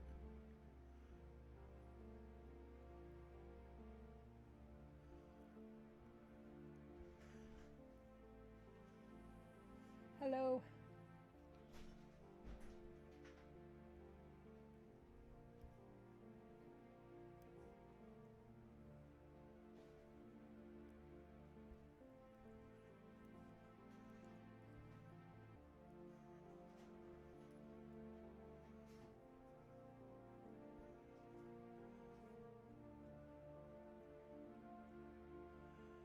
It's just a medical, and they sign up. It's not just a physical.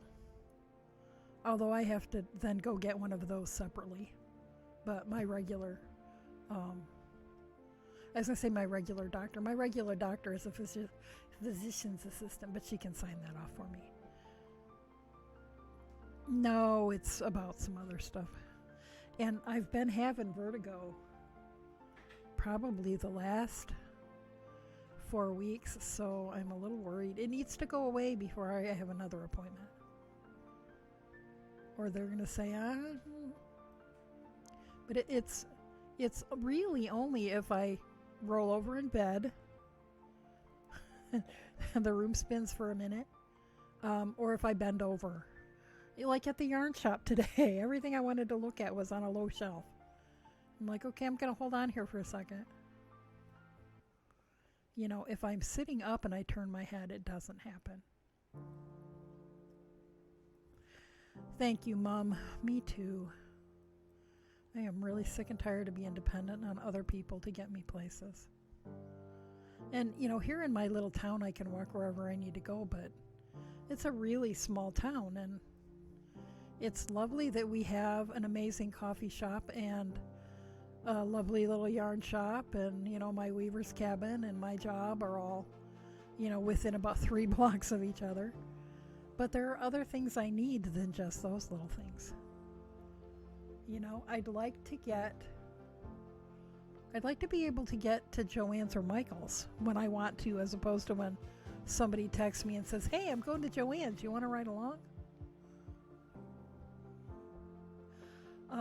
Yeah, I've not had it for a very long time.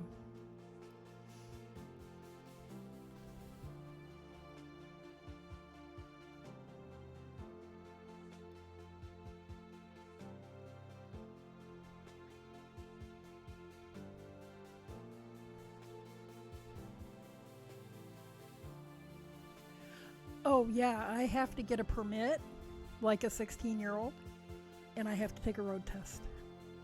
Even though I did all that stuff in 1975 and drove for many, many years, because in Pennsylvania, if you've been without a license for more than 6 months, you have to start at the beginning. and get your permit and take your road test. And it sucks. And it's embarrassing.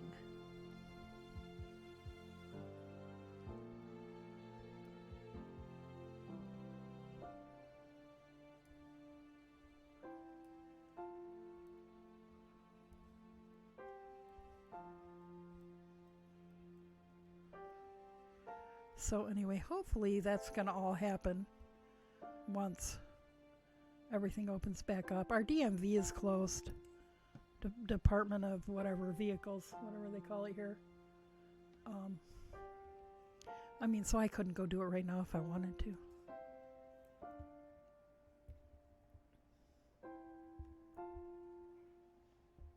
Well, yeah, there are places in the world where a lot of people don't drive. But in the rural United States, everybody drives because you have to. It's really hard to not drive when there's no public transportation.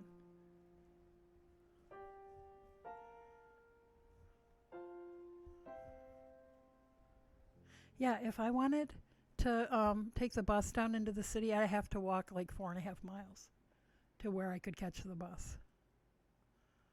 And when I was young, I could have done that. I can't do that now.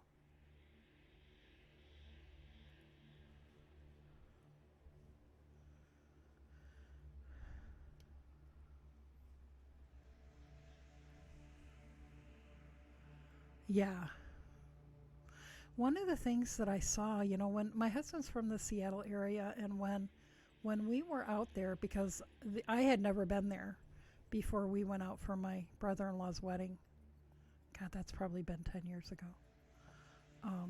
or maybe more. But even in the small towns, the city buses ran, so you could get from North Bend into the city, and they have bike racks on the front of the buses, so you can take your bike with you from out in the boonies, get off the bus and ride your bike around the city. It's like, wow, well, it's not here. I'd never seen such a thing.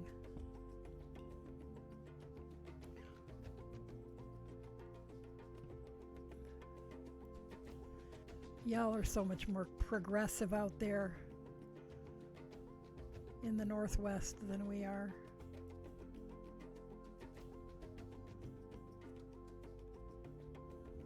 Where'd Birding Mom go? Did we chase you away?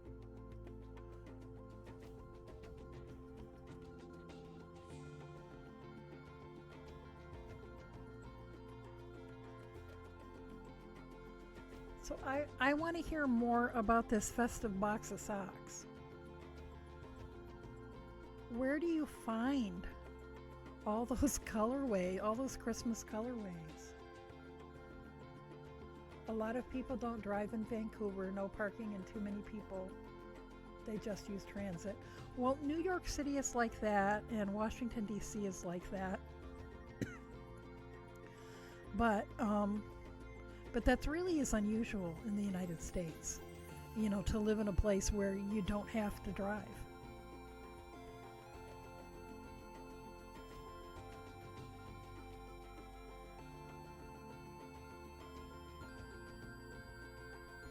And Birding Mom says, and then you go to London or Amsterdam and you realize how crappy the U.S. public transit is. Yeah, I had a friend, well, I still have a friend. We don't talk as much as we once did, but we still follow each other on Facebook. And I find that to be one of the problems with Facebook, is how many people don't really keep in touch anymore. They just like each other's stuff on Facebook. But when I first met him many years ago, he lived in London. He lived in Ealing. And he would walk half an hour in the morning to catch the train to work and ride the train 45 minutes to work. And he could go anywhere. He might have to walk a little ways. And the average American would be like, walk 30 minutes to catch the train? Are you crazy? And then he lived in Germany for a while. But I think now he's back in somewhere in England, but I don't know if he's in London or not. But yeah, that just, I was absolutely amazed. He's never learned to drive. He doesn't have any need to drive. Everywhere he needs to go, he can take the bus or the train or the tube. I have only taken a subway. I was going to say tube. I've only taken a tube once in my life. I was in Washington, D.C. for a march. I did the March on Washington thing once in my youth, and I was with this group of women from northern Michigan, and we needed to, because the buses had dropped us off where the march started, but then they had needed to go and park somewhere far away. And so to get back to where we needed to meet our buses, we needed to take the subway. And and my friends were all panicked, and I'm like, just, it's no big deal. Let's just look at the instructions and do what it says. And so that was my one experience riding a subway.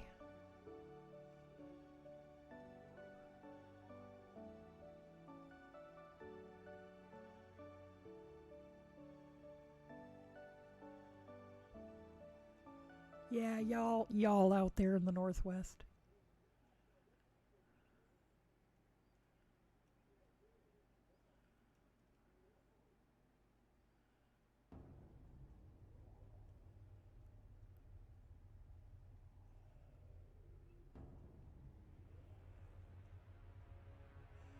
Didn't John, I was going to say John Wayne. Didn't John Denver used to sing songs about no, that's, I was going to say Alberta, but I'm thinking of Gordon Lightfoot singing songs about Alberta.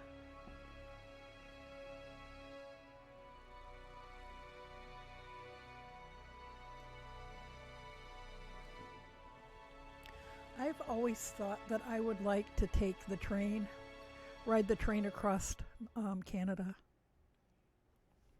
I always wanted to do the snow train is that in Ontario? I think that's in Ontario. And it's like a scenic thing. You go one way one day and you come back the other way the other day. But the last time I looked it up, it's been shut down. I was very sad because I always wanted to do that.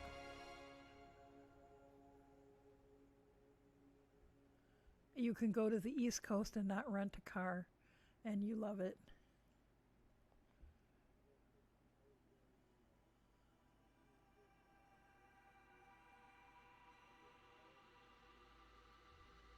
Crafty lived in Vancouver, but she's in Washington State now, right? Or am I confusing someone else?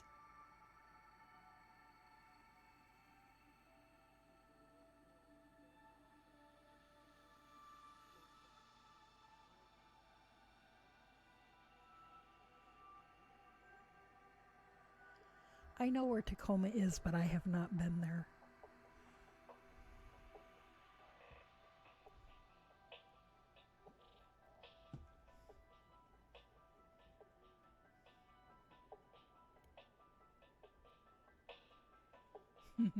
Met a boy and got married.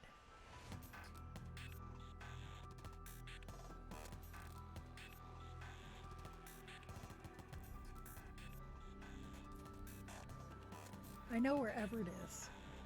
I've heard of Maryville and I know where Everett is. I don't think I've been to Everett, but I had a friend who lived there for a long time. And Birding Mom says, so you can get Xmas sock yarn on Etsy or at festivals or from various dyers. So you just basically just searched for Christmas colorways or holiday colorways.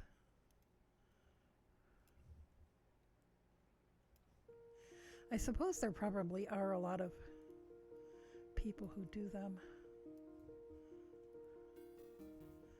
I just hadn't really ever thought about it, I guess.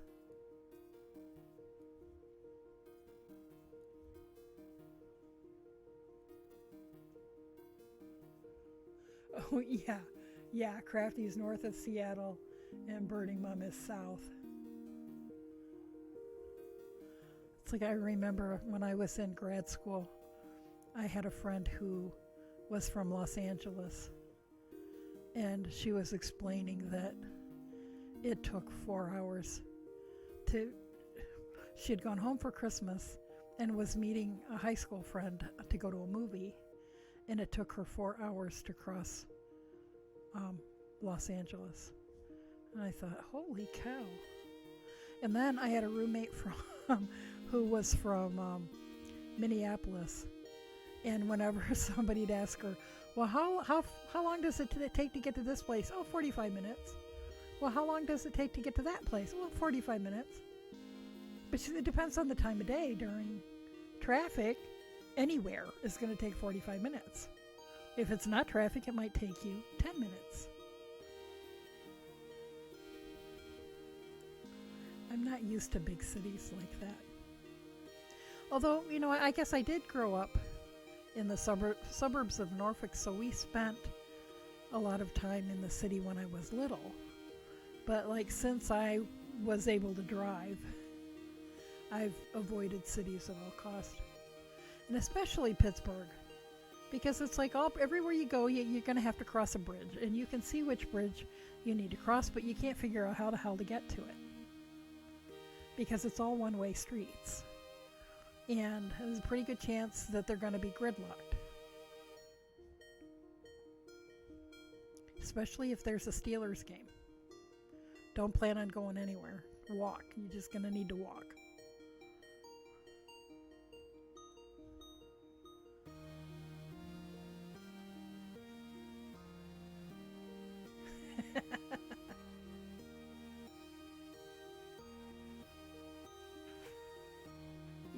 Yeah, I don't want to ever go to LA.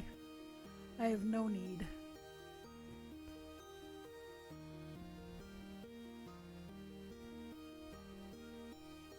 Because, about the time I went to LA would be about the time that California would fall into the ocean.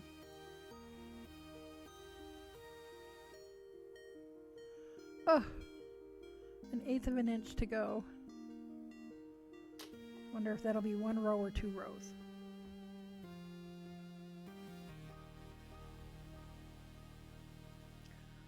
Oh yeah, us guys are big on football. This Pittsburgh, oh my God. If it's not the Steelers, the Pittsburgh Steelers, the football team, it's the Pittsburgh Pirates, the baseball team, although they're not very good. Or the Pittsburgh Penguins, which is the hockey team. And they're all three, their colors are black and gold. And people here are absolutely rabid. In the next little town over where we lived for a long time before we bought this house, on Main Street they have loudspeakers on all the light poles, and well, they use them every year. For a couple of weeks before Christmas, they play Christmas music. So if you're outside on Main Street, you can't avoid it. But if the Steelers are going to the Super Bowl, for a couple of weeks before the Super Bowl, they play Steelers fight songs. Broadcast on Main Street in that little town. That's what it's like here. It's crazy. Absolutely crazy. And one year, my husband is from Seattle, and until recently, the Seahawks never, ever, ever, ever went to the Super Bowl. And then the first year they ever went to the Super Bowl, they were playing against Pittsburgh. So of course, we had to go down to the restaurant where he worked, and everybody was watching the game in the bar. And I thought his head was going to explode. He didn't know who to root for. And if he had rooted for Seattle very loudly, they, would have probably wrestled him to the ground. But, yeah. Yeah, people here, it's crazy. It's absolutely crazy. I have never seen anything like it. Yeah, the 12th man. Yeah, it's like in the last decade or so, the Seahawks have been good.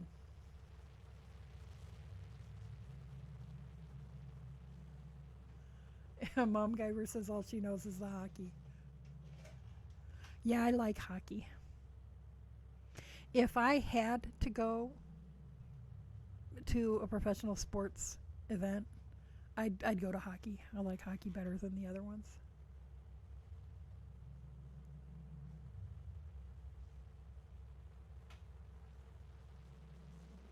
Oh yeah, moved from the Bay Area, and the Niners are hated where you are now.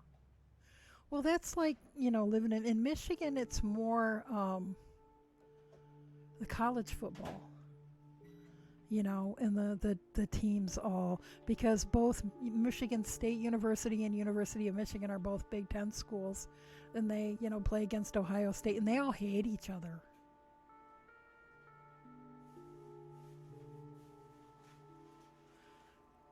I don't pay attention to college football anymore. It's I don't pay attention much to sports anymore. I used to, and during the um, during the era when um,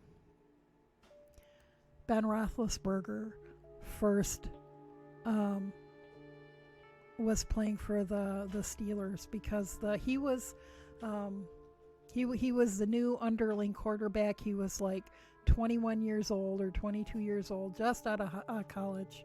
He didn't want to play for the Steelers. He wanted to play for the Jets, but the Steelers had first draft and they grabbed him, and so here he's like second string quarterback, and the first string quarterback got injured really early into the season, and so Ben got put on the field and he blew everybody's socks off.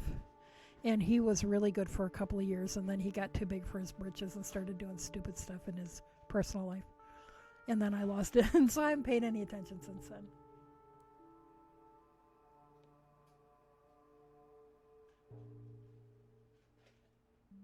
Birding Mom likes Stitch and Pitch. You can watch a baseball game, knit, and get free yarn and swag.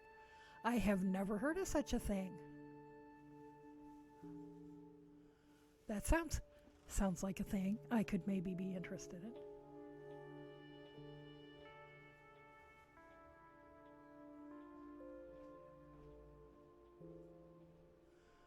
But I started going to hockey games. I would say in maybe the sixth grade. We were still living in Norfolk, and they had just built this big new arena called Scope, and it was cool. And I saw a recent picture of it, and it looks like a dump, but it was the hockey arena, and Norfolk had a farm team for the Detroit Red Wings, which made me so proud because Detroit and my family's from Michigan and all that. So we would get to go. They would have scout night, so I'd get to go with the scouts, and they'd have church youth group night, and I'd get to go with the church youth group and stuff. So I got to be kind of interested in hockey. And then when we moved back to Michigan, the largest town near where my family lives also had a Detroit farm team. It's like, how many farm teams does the Detroit Red Wings have? But so my friends and I would go to hockey games all the time.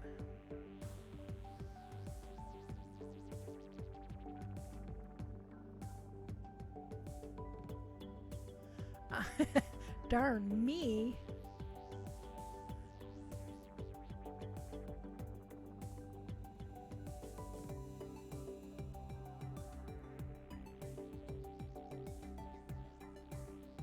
The Pirates have a farm. I'm not. I think most major league teams have farm teams so they can just, you know, they can have players warmed up if they need one and just bring them up.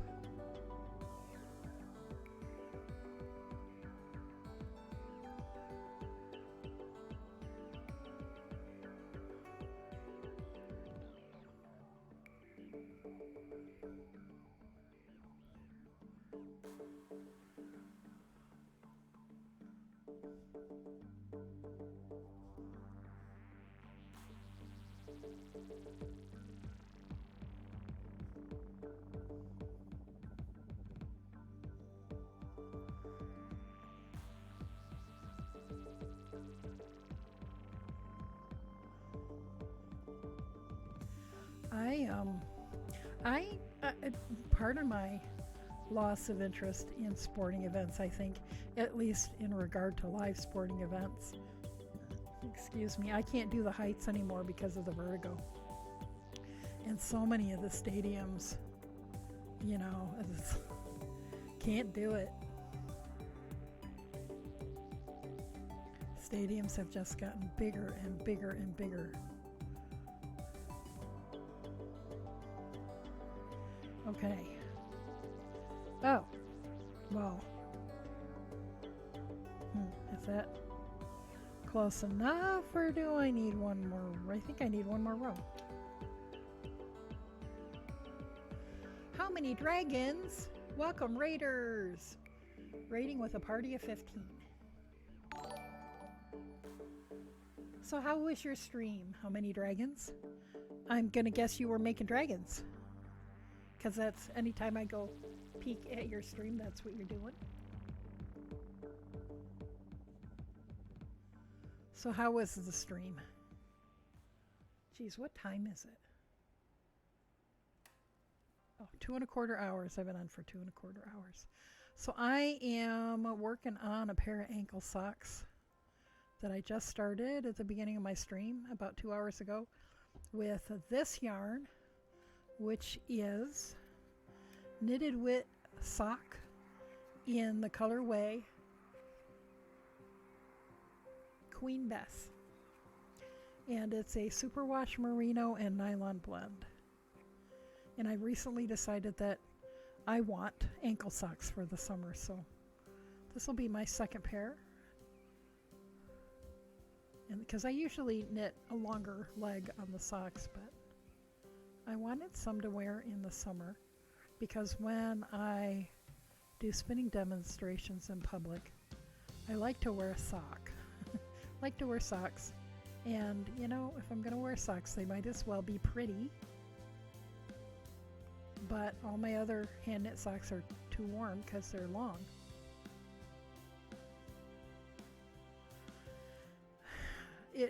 I picked this up at my local yarn shop today. It was my first day in there since all of the weirdness that happened. And I wanted yarn from this particular dyer, Knitted Wit. And it was very hard because there were too many to choose from. And I'm going to probably have to go back and get more. But fortunately, I still have credit. Still have credit at the yarn shop, so. I like it. It's not quite as Halloween-ish in real life as it looks on camera. What looks black on camera is actually like a navy blue. And there's a lot more blue and teal and turquoise in there than the camera is picking up. And forest green as well. And I have a skirt that it's going to go with very well. Hey, Jane Wayne. This was, it was a 4-ounce skein, 200 yards of fingering weight or sock weight, and it was $28 US. Which, as I said earlier, I can look at a skein of indie dyed yarn and say, oh, $28, that's not too bad. But then when I think about the fact that that's going to turn into a $28 pair of socks, then I need to not allow myself to think about it and just, keep supporting the indie dyers.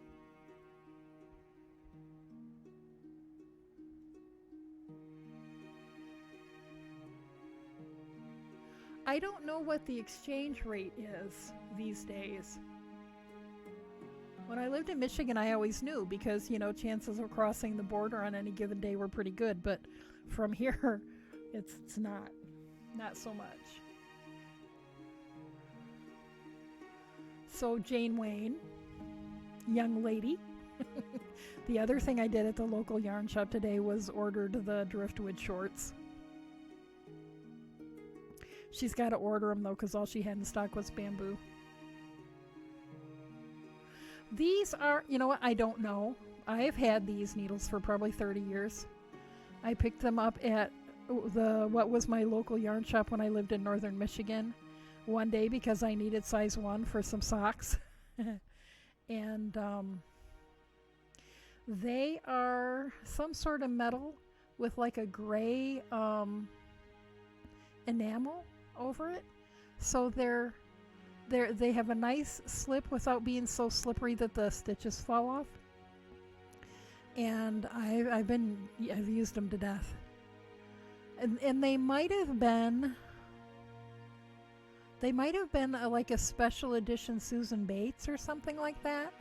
It wasn't an unusual brand at all at that time. But I had never seen them before, and I've never seen them since. Oh yeah, the driftwood. Well, I have some of the driftwoods. I have some of the fixed ones as a fixed circulars, and I love them. And I was so thrilled, but I don't love the cable. I love the needles, but I don't love the cable. So I was really excited when you said that you had gotten the Knit Picks cables and that they work with them. But now I have to ask, are all of the colors of cables the same except for color? Or is there something, are the green different from the black, which are different from the purple? Or can I just pick whichever color I want? Do you know? Lady now normally I can say that, but I slept for 1 hour. Lady Peridian is raiding. Thank you for the raid and welcome, raiders.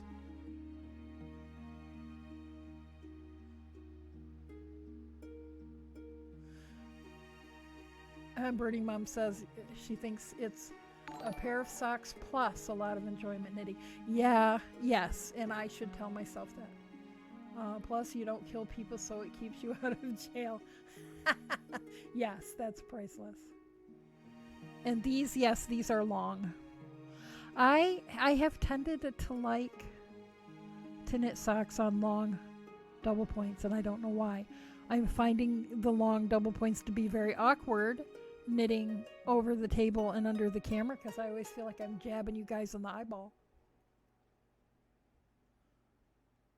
And Jane Wayne says, so I don't know about the others. I got the green ones after someone said they were good cables, so I haven't tried the other cables. Well, I might just go with the green anyway, but when I saw purple, I was like, oh, purple. And, you know, for what they cost, there's no reason I couldn't get one of each, a set of each color.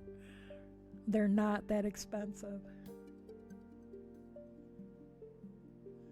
Hello, hello, hello, raiders. And Jane Wayne says, I did take the light black cables and put them in almost boiling water, not the connections, just the cables, for about 10 seconds and let them cool straight, and that helped a lot. I may try that. Most of the fixed likes that I have are like 16-inch and 20-inch, so it's not so bad. But I do have a long one that I used when I knit the Far Away So Close shawl, and that one pissed me off.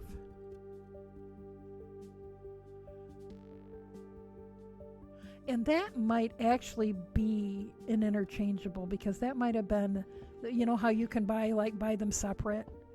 That might have been the only way I could get the cable that long. At least based on the inventory that my yarn shop had. But the green ones are still more flexible. If you try another color, you'd be curious. Okay, if I try another color, I'll let you know.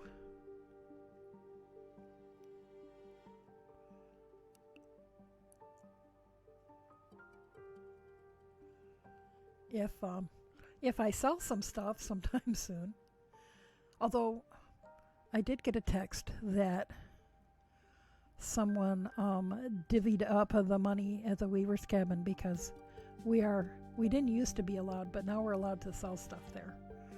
And so we'd been closed all this time. Somebody went down and divvied up the money from the sales in the first quarter, and She said, there's an envelope for you, and I just haven't gone down and gotten it.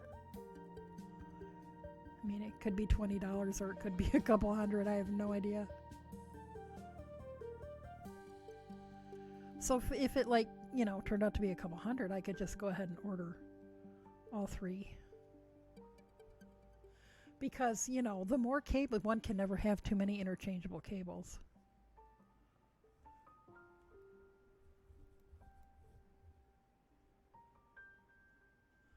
Mom Guyver asked, how many did I cast on for the socks? Okay, I know from experience that for me, for my big feet, with fingering weight yarn on size 1 needles, I need 64 stitches, which often is what's recommended for a woman's sock. But now, when I was having some health problems that caused my feet to swell, I needed 72. But now I'm back to 64, so that's good. But I knit socks usually according to my own formula. And I've done fingering weight and worsted weight enough that I know that for fingering weight I need size 1 needles and 64 stitches. And for worsted weight I need size 6 needles and 40 stitches. But if you're interested, I could send you a copy of my formula. It's what I use when I teach sock classes. And you basically take measurements of your feet, pick out certain measurements, then you pick out the yarn you want to use and needles that will give you the density of fabric you want. Then you knit a swatch in the round, because most people's tension is different in the round than it is flat. And then you measure your stitches in rows per inch, and then you plug those numbers into the formula, and away you go. A sock that will fit you perfectly.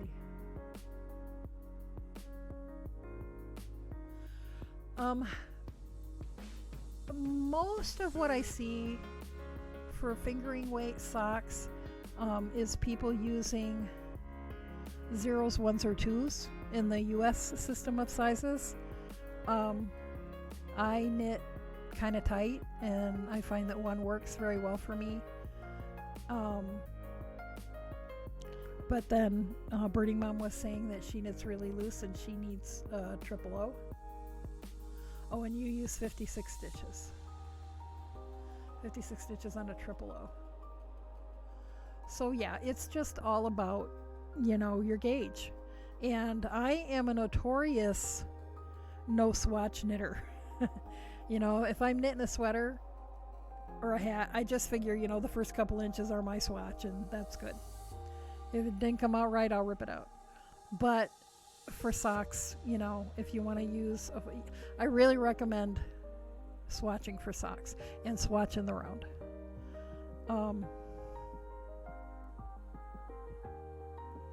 What was I going to say? And also, a lot of people knit their socks too loose, and you really want a fabric that is more dense than you would for a sweater, say, because if you don't knit your socks tight enough, they will wear out really fast. You'll get holes, even if they're not merino. And, you know, if you look at historic socks, even just as recently as like the French and Indian War, they'd look at our socks and they would wonder what the hell we were thinking, because their socks would be like cardboard compared to ours. Jane Wayne said, also noticed it depends on the yarn. She got a 2-ply once and had to go to a 0. Yeah, and you know, I mean, all of the, you know, as an indie dyer, all the different sock bases I've looked at are so different from each other. You know, some are much heavier, some, well, even, where'd I put it? Okay, these are from the same dyer, from Knitted Wit. I don't know how well you can see, but the lighter one she calls fingering, and it's a 2-ply. The darker one she calls sock, and it's a 1-ply. And look at the difference. Can you See how much poofier? But they're both fingering. Now, technically, they're both fingering weight yarns, even though the one she calls fingering is 100% merino and is 2-ply, and the one she calls sock is merino and nylon, and it's 4-ply. And they're going to knit up differently. However, for my purposes, I'm using the same size needles and the same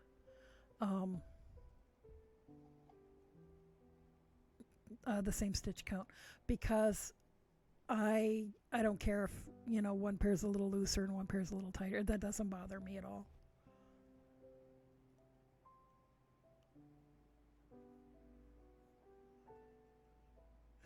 Yes, exactly, the pattern.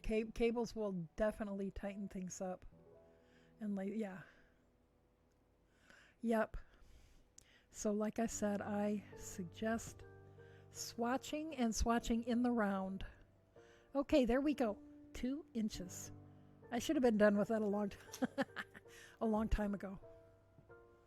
But, you know, you've seen how I am. I cannot believe how wound up. I slept 1 hour. And I got tired of tossing and turning, so got up and took a shower and pretended it was a new day.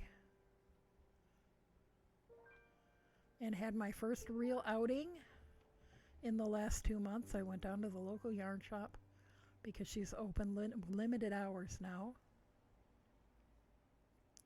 And that was fun. Except for, you know, she's like, let's see, 3 blocks away, which is, you know, the other side of town here in my small town. And I was winded and exhausted by the time I got there. I've gotten so out of shape in the last 2 months. Not that I was ever really in shape, but geez.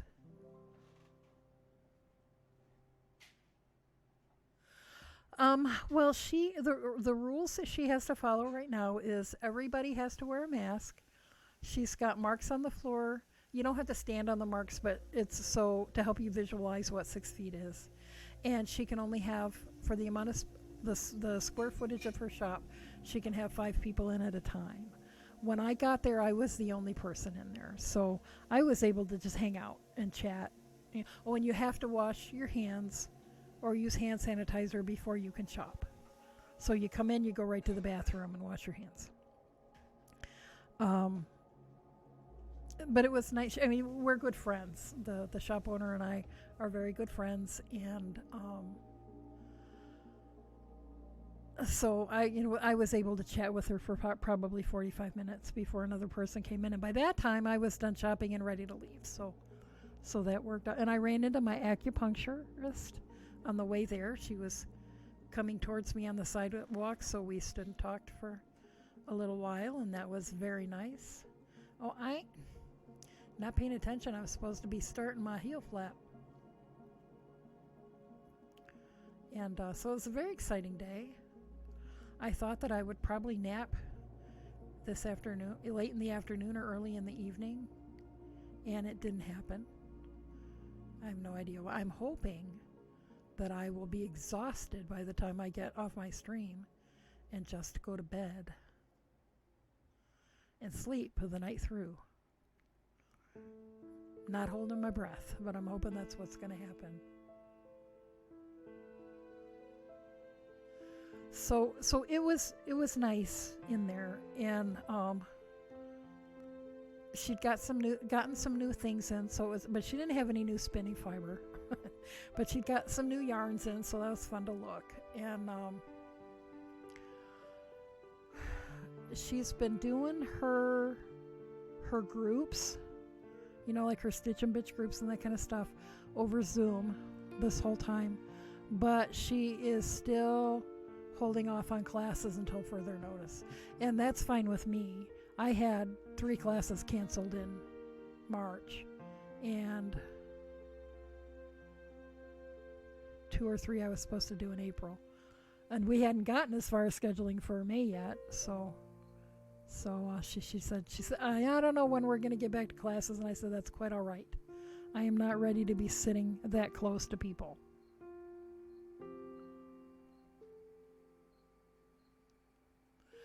Yeah, I hope I get. I have to go back to work in a week and a half. I need to not be doing this, falling asleep at 9 or 10 in the morning and sleeping till 7 in the evening. That's not going to work.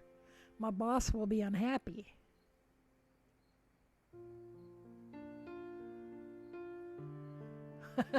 Not sewing, lol. Oh my God, swearing.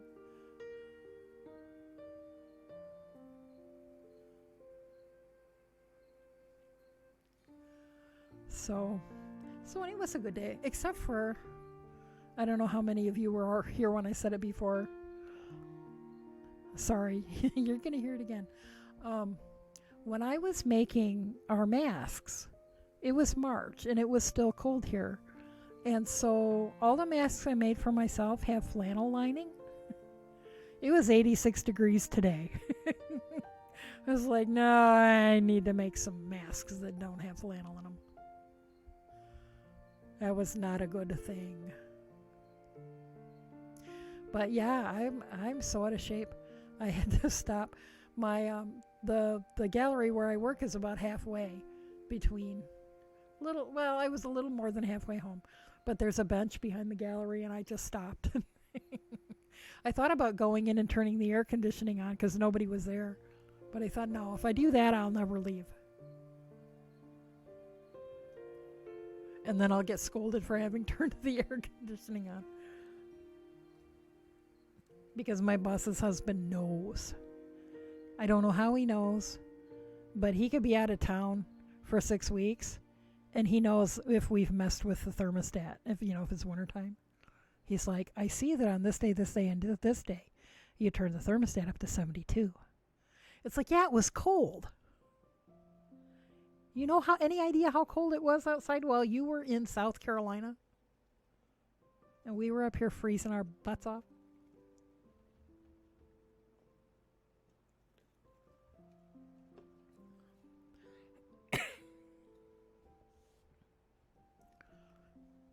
So anyway. So yeah, it was a good day. And had I slept the way I've normally been sleeping, sleep an hour, wake up for a couple hours, sleep an hour, wake up for a couple hours, I would have missed the yarn shop because she's only been open from 10 till 4 a couple days a week. And it's been a while since I was up before 4. Okay, so I'm doing a slip. I typically do a slip stitch heel flap. You know what? I'm going to be wearing these with clogs or Birkenstocks. I don't really need to do the slip stitch. I'm going to try just making. Do any of you ever, first off, do any of you do a heel flap and gusset on your socks? And second of all, if you do you always do a textured heel flap? Or do you ever do just plain stockinette? Because the texture, the slip stitch, or what's the other one that I sometimes do? Eye of Partridge. Make it padded, and so it cushions your heel against the back of the shoe, and also helps it wear longer. But if I'm going to I wear clogs most of the time, or sandals with, no ankle strap. So it's not like it's going to wear or need protection.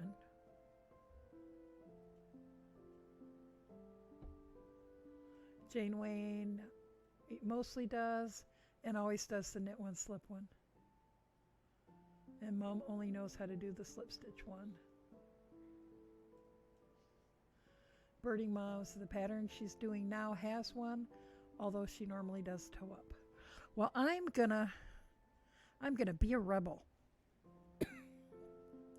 And I'm gonna try just and watch, I'm gonna get halfway through it and unconsciously revert back to the slip stitch one and have to rip stuff out.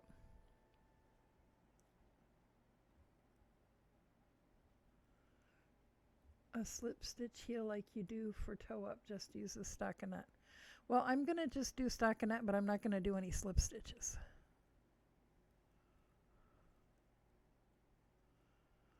Every once in a while I try to do the eye of partridge heel flap. And I'm so accustomed to the slip stitch one that I end up messing it up halfway through and have to rip it all out.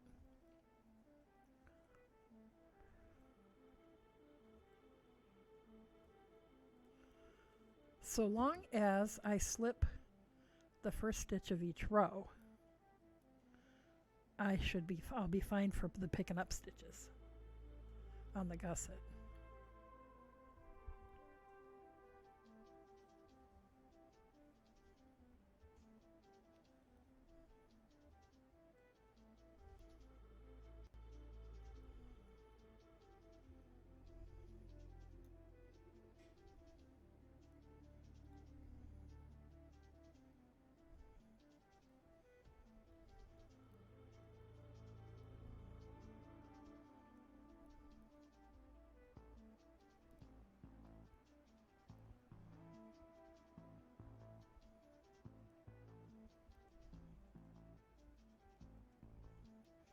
Okay, and here's a question I asked when there weren't as many people here, so I'm going to ask again.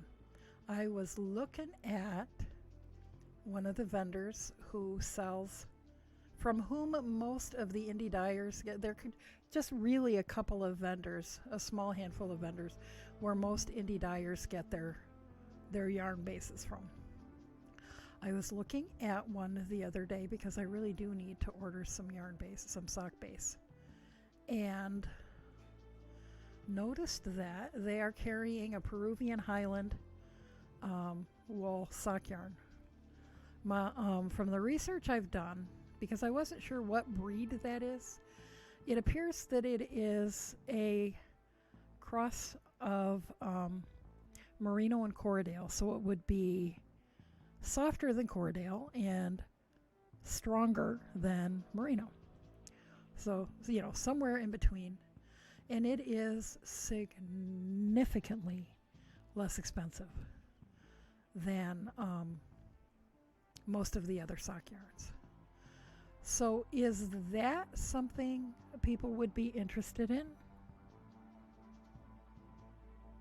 No obligation. Just if you were on somebody's website and you were gonna buy some sock yarn, would Peruvian Highland wool sock yarn appeal to you or not? Would it be like, oh, wow, look how much less expensive that is, I'm going to try that? Or would it be like, no? So before I invest in this, I'm doing an informal poll.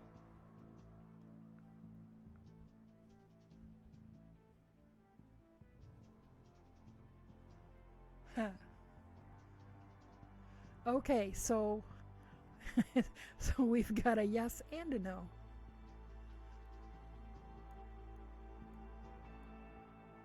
Yeah, the wholesale price of it is very attractive, but I do have to buy a package of 10 skeins. But I suppose, if a Birding Mom goes by the color in the dyer, okay. If I dye a bunch of it and nobody buys it, I could just use it for myself or weave scarves out of it or something. A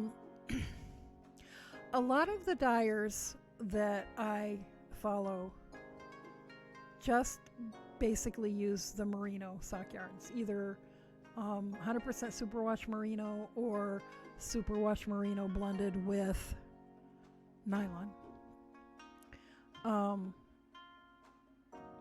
I have tended to like the other breed specific yarns. I have in the past had superwash Corriedale with nylon and superwash Targhee with nylon, and I think I still have maybe a little bit of each of those.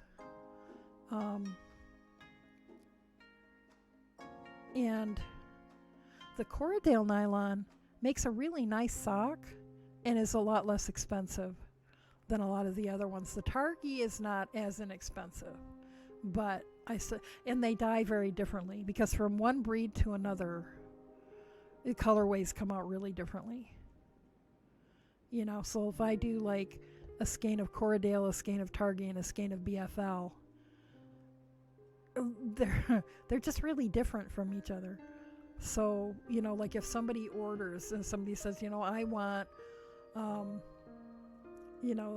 this colorway and I want it on this base, you know, I have to be really sure that the customer understands that if it's a different base than the example they saw, it might not look the same. Jane Wayne says, bedtime for me. You all have a great evening. You too, Jane Wayne, and thanks for giving me the kick in the butt I needed to order those needles. Hearing about how much you love them pushed me over the edge because I had been going back and forth for probably, 6 months.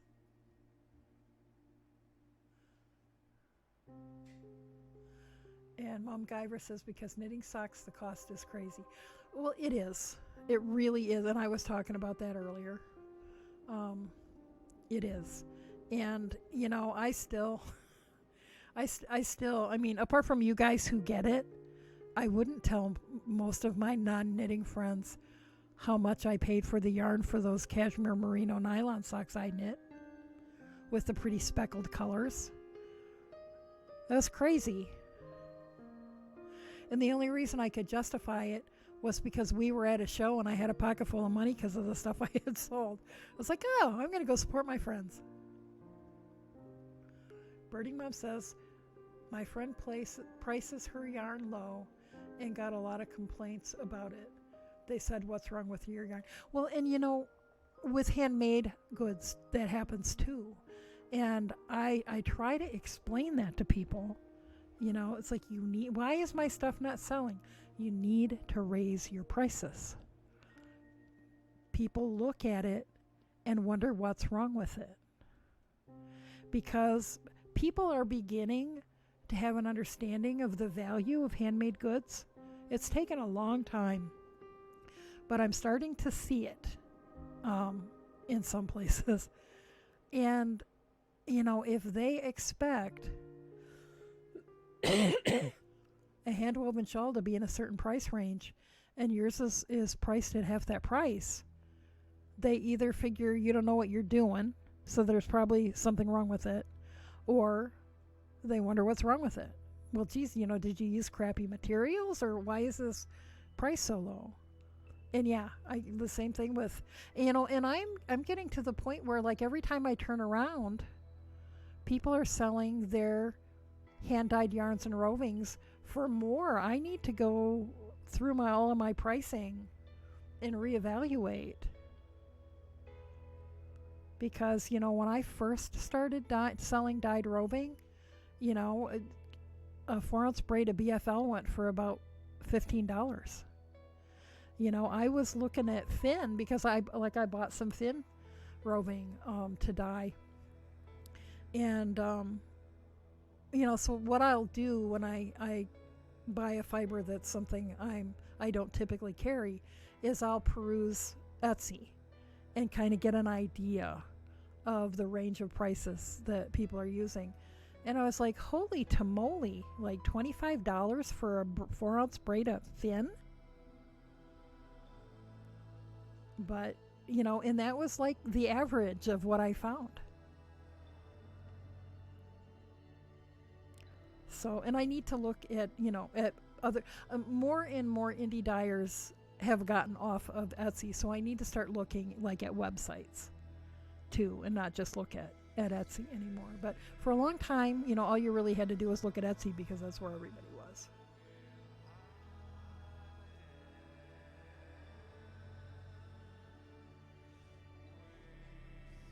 You can still get relatively inexpensive sock yarns at Joann's or, you know, Michael's or Pat Catan's or Hobby Lobby or whatever, those big box craft stores. Where you run into the big dollar signs is the indie dyed stuff, because there is so much time and research and experimentation and frustration and all of that goes into it. And it's a slow process. Some people have it worked out where they can dye a lot of yarn in a day. But then again, it depends on the technique. Some techniques are faster than others. Like this. Where'd it go? This, which is going to probably be woven into a scarf, was I just, after I plied it, I wound it on the niddy noddy into a hank. I twisted it, but I twisted it loosely, and I dropped it in the dye pot. And the places where it was twisted didn't take as much dye as the parts that were like on the outside of the skein. And that's quick and easy, drop it in the dye pot and forget about it until the dye exhausts for a half hour, 45 minutes or whatever. Something hand painted takes me significantly longer, and I do it one skein at a time. So there are a lot of variables involved, and yes, it ends up being expensive.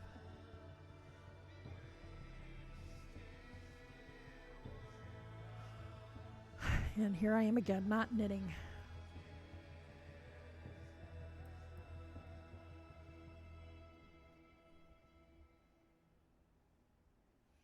You can also, most people don't want to open a wholesale account and order, dozens of skeins at a time, or, 5-pound cones or whatever. But Knit Picks does carry bare yarn, and if you want to experiment dyeing your own, their undyed sock yarn is relatively inexpensive, and and great for experimenting. And you can dye wool yarn with Kool-Aid or Easter egg dye or food colors, as long as you use some acid. And you can use citric acid or vinegar. Well, if you use Kool-Aid, at least the Kool-Aid in the US has citric acid in it, so you don't need any extra acid. If you're using Easter egg dye or food coloring, or like the cake decorating colors, Wilton is probably the most common brand that non-professionals would be familiar with. You can just use some citric acid or a little vinegar or even lemon juice if that's what you got.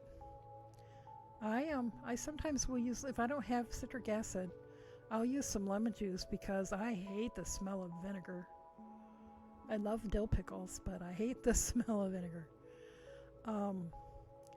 But I wouldn't recommend using lemon juice for any volume of yarn because it's a lot more expensive than vinegar or citric acid.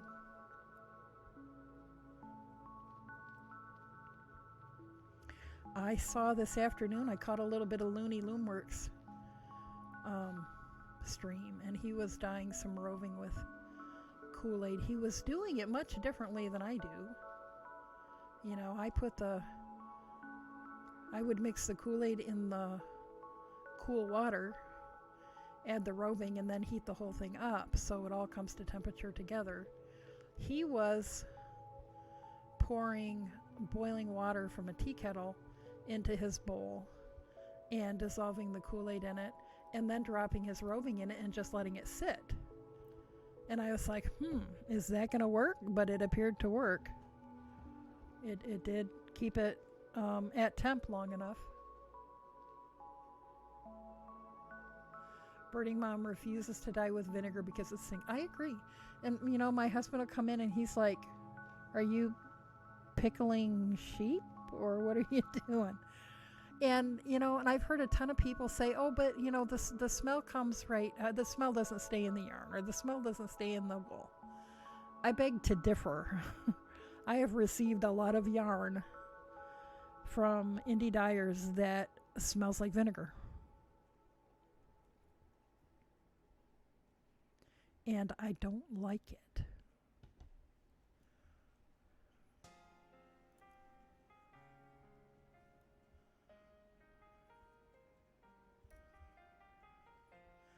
you know, and I don't want to send yarn to somebody with a smell in it, because I know that I'm sensitive to a lot of smells, and you know, I don't want to trigger some sort of reaction in somebody. And that's why I don't use most of the wool washes, like the Unicorn wool wash, and I think there are a couple of other ones. The smell is like, you know, instant migraine for me. And that smell stays in that wool for a very long time. And there have been several times that I've received braids of dyed roving that I ordered on Etsy or whatever that just reeked of that stuff. You know, so I always warn people who are wanting to get into the business, be really careful about fragrances, because some people are, you know, you could potentially trigger a really bad reaction in somebody, and I don't want to be responsible for that.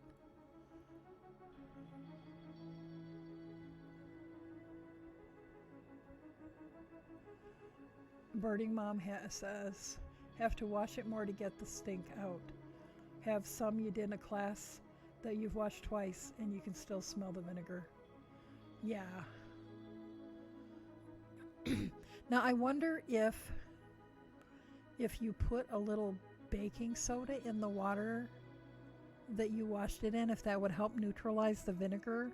I mean, I know it would help neutralize the acid, but I wonder if that would do anything to help remove the smell.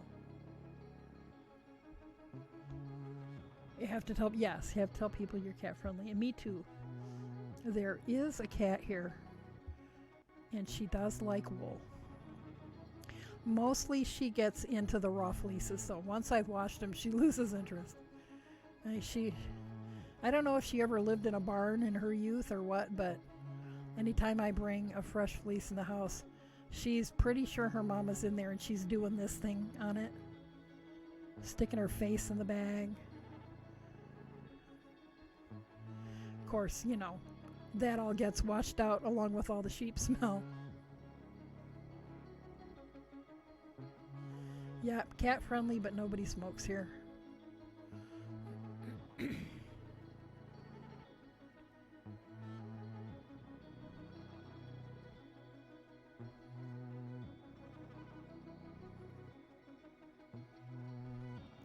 But then the other thing is, even though there is a cat,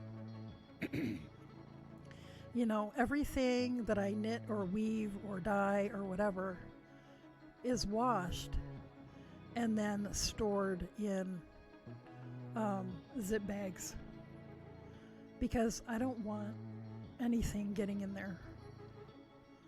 I don't want any little flying critters that chew on wool. I don't want any cats in there. I don't want dust to get in it. Now, if it's been sitting in the gallery or the weaver's cabin or some yarn shop, then I can't, I can't control what it might come into contact with there. But if I'm shipping it to you from my house, it's been washed and stored away from all those sort of things.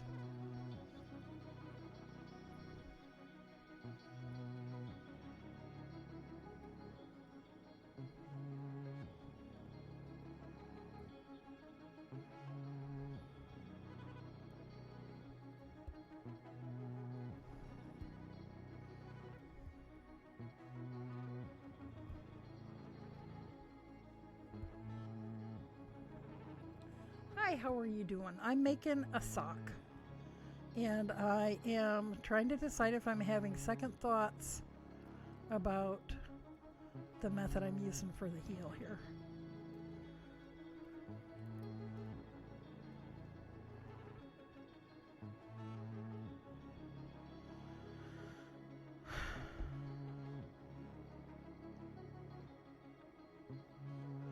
Because when you do a short row heel, it's just stockinette. It doesn't have the padding of the slip stitches. Okay, well, like I said, it's an experiment. I'm going to keep going.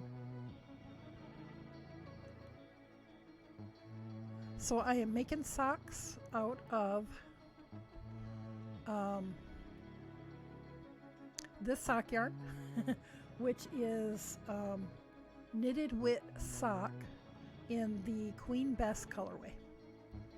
And so I'm making ankle socks because I am apparently on an ankle sock kick lately. And well, and it's not really my colors, but it appealed to me. So I guess that happens sometimes. Buy a skein of yarn and go, I don't know why I bought that. It's not really my colors. But I really liked it in the skein. I liked it better in the skein. I'm also liking it better in the sock. Sometimes once I wind them into a ball, I'm like, oh, I don't know. But then I start knitting and I'm like, oh yeah, I like that better.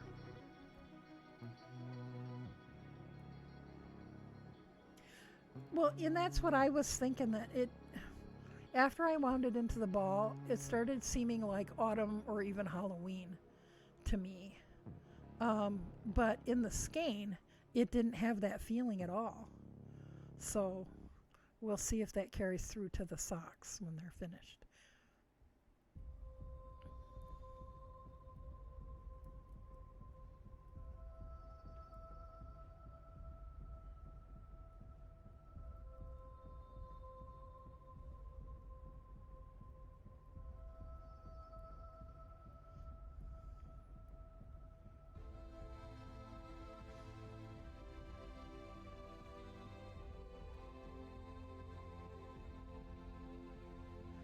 Okay, it's a little after 2. Anybody taking bets on whether I'm going to make it till 3 tonight? It does seem that I've gotten a second wind.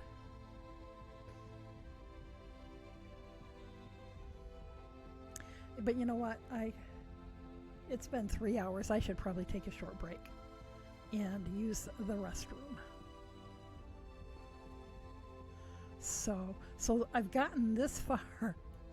So anyway, I am gonna put on the BRB screen and turn the mic off and take about 10 minutes. And it's a good time to stretch and take a potty break and get yourself a snack or a beverage. And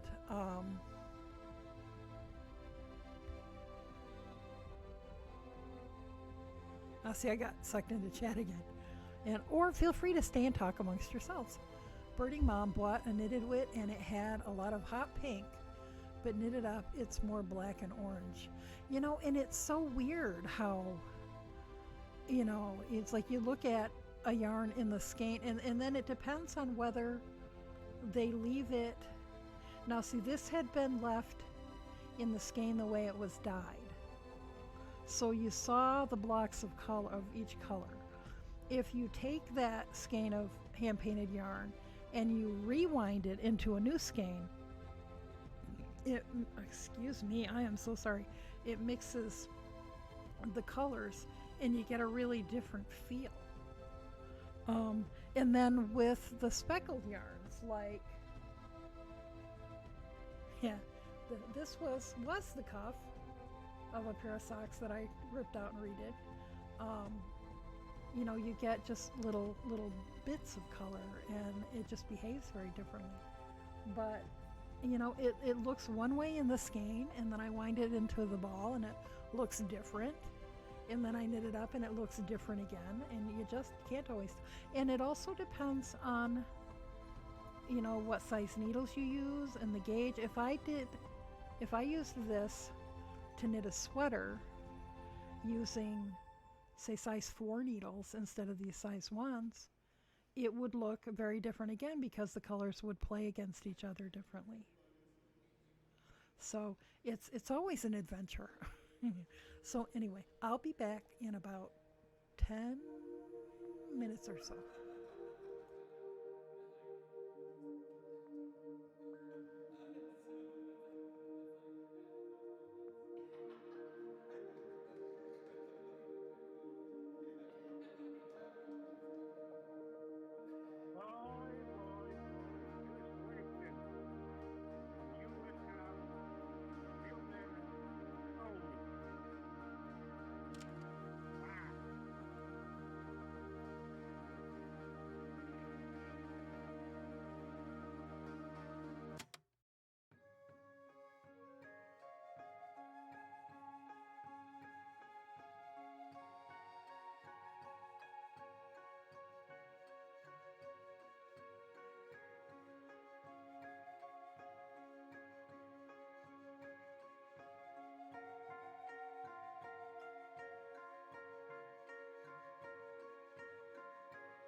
and back.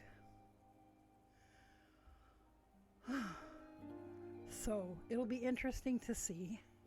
1 hour of sleep and quite a lot of caffeine. So we'll see if I sleep like the dead or don't sleep at all again. So there are people who came in since I showed this. For those of you who've been here before, I have talked about how my loyalty points are now not the channel points down at the bottom of the chat, but my loyalty points that accrue in Streamlabs are called fluffs. And you earn them by just simply being a viewer.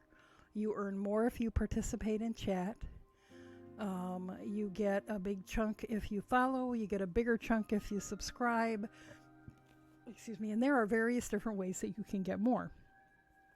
The idea then is for the, yes, fluffs. The idea is for the streamer then to set up rewards that many people call redemptions. I have 2 so far. There will be more eventually. I have 2 so far. The first one is that for, I think it's, hang on, let me look. Well, thank you for the follow. I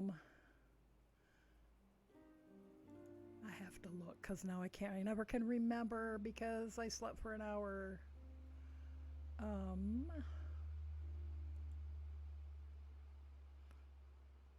Okay, so you can redeem 200 points, which allows you to choose the yarn color and size for a pair of child-size mittens that I'll knit on stream, and they'll be donated to a local charity in my region. Or you can redeem 2,500 points, 2,500, and that gives you the ability to choose the yarn color for an adult-sized hat that will be that I'll knit on stream and will be donated to a charity that serves the homeless population in my region. My region being Western Pennsylvania, Pittsburgh-ish. I'm about a half an hour north of Pittsburgh in Butler County. So that's where, and my Spinners and Weavers Guild has issued a challenge this year that we're all gonna knit, weave, spin, crochet, whatever items of our choice to be donated to various places that take donations, and we're going to bring them all to the October meeting and then divvy them up, and specific people will take them and take certain things and make sure they get where they need to go. I also though found out today that my local yarn shop is doing the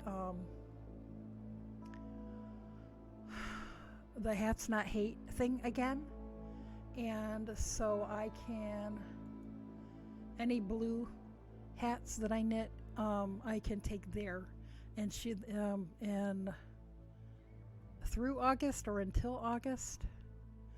And I do have some blue yarn that was donated, and some of you saw that I knit this, and I had used, and it's got to be a certain percentage blue. And my yarn shop owner said she thought that this was fine. And it's Hats Not Hate is about bullying awareness. So there is an organization that is collecting all of the blue hats of whatever type to fit, anywhere from child size to adult size, because they'll distribute them to high schools as well as elementary schools, and they have these little things that you can sew on that say Hats Not Hate. It's like a little wooden tag that says Hats Not Hate, and I used up all the ones I had before, but I had some of this yarn and I used it for some of those hats, and then they weren't taking the hats anymore, and then I found, or a friend gave me, the same friend gave me more yarn to knit more hats, and there is the blue, there's 3 or 4 balls of the blue and then 2 balls of the green. But so now I know that the blue hats can go there. So they're not going to make it to the October Guild meeting, but the green hats will. So anyway, that's where some of those are going to go. But the kids' mittens often end up going to, in my county, there's a Catholic Services office that helps people out, when they need stuff. And they helped out a friend of mine quite a lot when he needed help getting an apartment and wasn't working and didn't have money for a down payment and all that kind of stuff. They helped him out and helped him out with clothes and things. And so from time to time, I'll knit up a bunch of kids' hats and mittens and take them there. So that's a possibility of where the kid mittens might go, unless my guild has another place that would be suitable. The adult hats, I have a friend whose husband often has to go down into the city, down into Pittsburgh on business, and he will take during the cold weather, he'll take whatever hats and scarves and gloves people want to send, and he just goes to the places where the homeless people hang out and passes them out. So that might be what happens to the hats, or again, they might go to another suitable agency via my guild. So that's what that is going to be. Now there is a link that will take you to the page that tells you what redemptions are available. And I, for the life of me tonight, cannot remember what that link is. I tried 3 or 4 different things earlier, and they all went to the donation page, not to the redemption page. So I'll figure that out, and I'll make a command for it sometime soon. But if you want to just redeem for mittens or a hat, you can just type !, redeem, space, and then either hat or mittens. And then just tell me, what color. Oh, and I didn't show you the colors. That's what I was going to do. So when I went down on my amazing first outing in 2 months today, I went down to my local yarn shop and I picked up some Kramer. Kramer Perfection, because it feels like wool, but it's got a, let's see, what's the fiber content? It's wool and 30% merino and 70% acrylic, and it's domestic merino if anybody cares. I know some people boycott Australian merino. And my yarn shop likes it because she likes to keep things as local as possible, and Kramer is milled in Nazareth, Pennsylvania. So if you've ever heard the band sing the song Take a Load Off, it's called The Weight, but the chorus everybody recognizes as Take a Load Off Fanny. He had gone to Nazareth, Pennsylvania, because that's where the Martin Guitar Company is located. Anyway, you guys probably didn't care about any of that. That's local trivia. But anyway, so she sells tons and tons of Perfection. People like it because it's not crunchy like a lot of acrylics. It does have 30% merino, and it's machine washable. And for knitting to be donated, I like it to be machine washable. So I got those, and I got these, and that. So these are the colors that you can choose from. So if you decide that, what's that, Mom? Are you asking what the yarn is?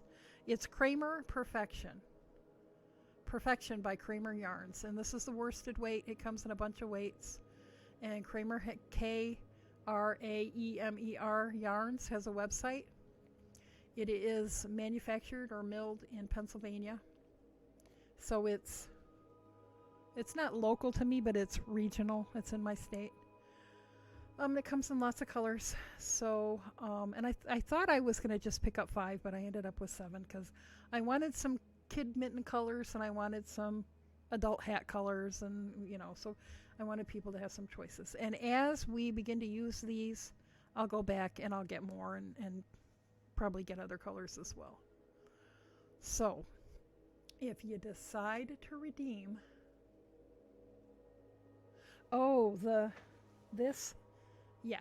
this is a smallish child's hat knit out of some very fuzzy yarn that feels like, I don't know what it feels like. I mean, I kind of think it reminds me of how microfiber feels, sort of. It's soft, but it's soft in a way that some people think is really cool and some people don't like. So, but anyway, it's a soft hat, and I think it's a really warm hat because it's thick and squishy. Anyway, that yarn was from Hobby Lobby and has been discontinued. So once I use up what she brought me this time, that's probably the end of it. She found it at Goodwill for like 99 cents a ball. So anyway, if you decide you want to redeem, just let me know which project and what colors. And the children's mittens, you can choose small, medium, or large. Whoops. Whacking the microphone, as usual.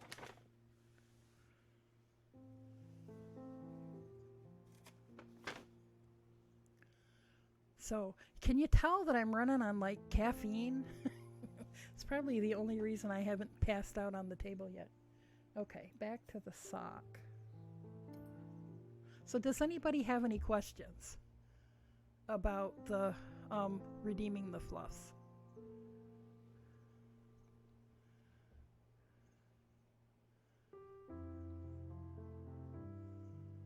Birding Mom, you have a lot of fluffs because you're here a lot. I think of the people who actually, like the bots have the most. Some of these bots that like Commander Root has the most fluffs. You're welcome. I hope that wasn't too confusing. Like I said, I'm running on caffeine today because I only slept an hour. And my brain's all over the place.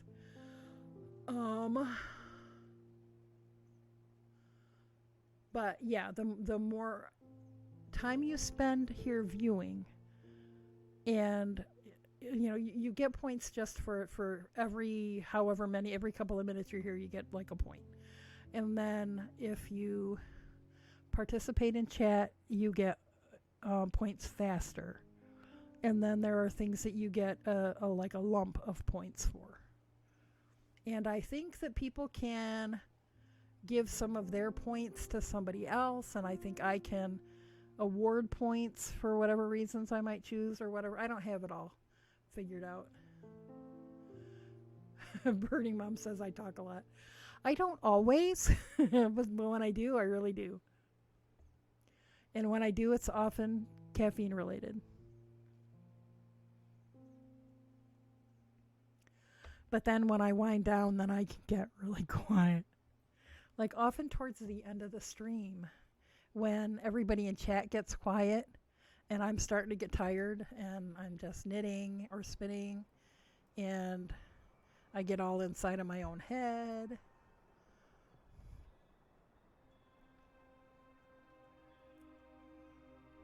So I'm thinking what some other redemptions will be, because those are things that, they'll give you a warm fuzzy, but they don't get you anything. So I'll probably add things like maybe a certain number of points will get you 10% off on a single purchase in my website once my site is up and running. And maybe another a certain amount of fluffs will get you maybe a 25% off, and or whatever. So there will be an assortment of things. And I really like, I don't want to steal from other streamers, but I really like how Boss Kitty does that roll Blinky. And every stream there's like a skein of yarn. And you can redeem a certain number of points to roll, and she'll roll a d20, and if you get a natural 20, you get that skein of yarn. And I've seen people I've seen people actually get it. Most of the time they don't. You've got like a 1 in 20 chance. But I really like that, to maybe have some item that, I can roll a d20, and if you get that natural 20, then you win that item. But like I said, I don't want to steal, I don't want to steal her idea. But I really like that idea. So y'all let me know what you think. I could do some variation on it. And I haven't seen my gaming dice in probably 30 years, so I'll have to buy a d20. Been a long time since I played D&D.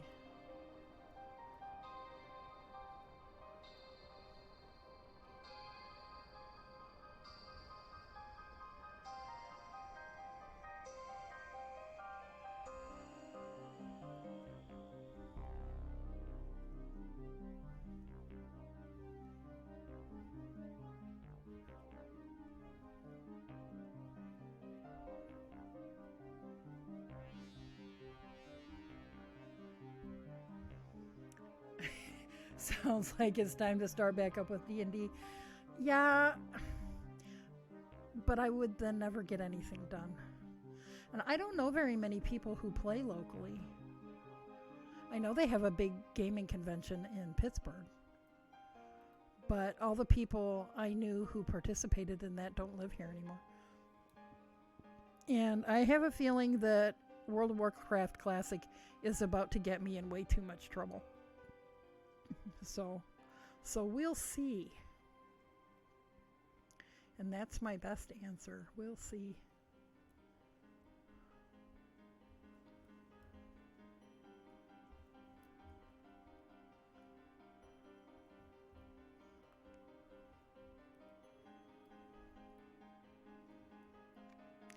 Back in the late 70s and early 80s, I played a halfling thief, and that's all I could tell you about it. It was a really long time ago, and there might have been drugs involved. But it's a long time ago, and I can't remember.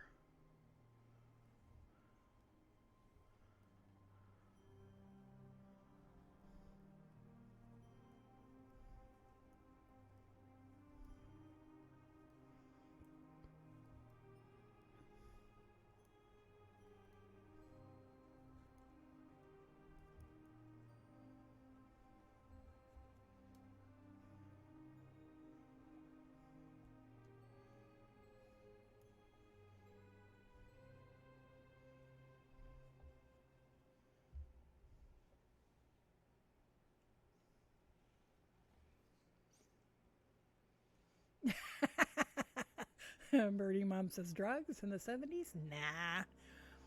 I was probably in my mid-40s. I worked in a grocery store deli for about a year and a half. And one of the young women I worked with, she was probably 20, maybe 21. She liked to ask people, have you ever done drugs? And I just looked at her and said, I was a teenager in the 70s. What do you think? And she's like, oh my God. It's like it was a different time.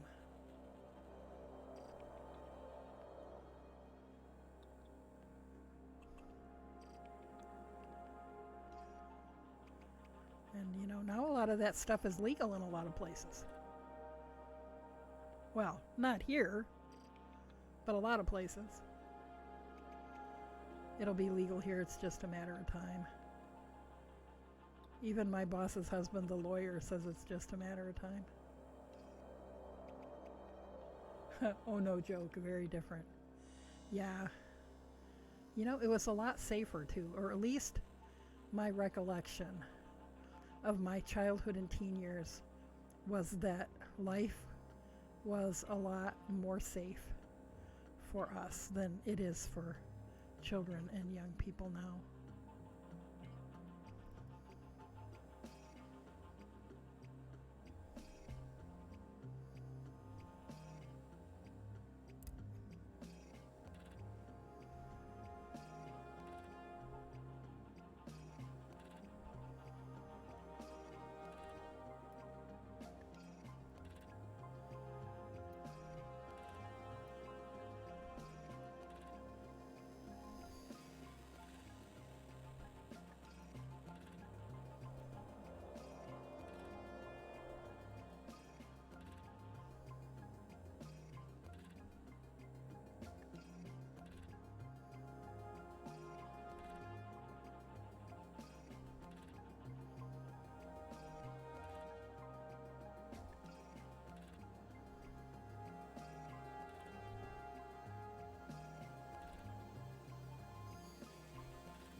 I'm from the generation when the neighborhood kids could still all run the neighborhood.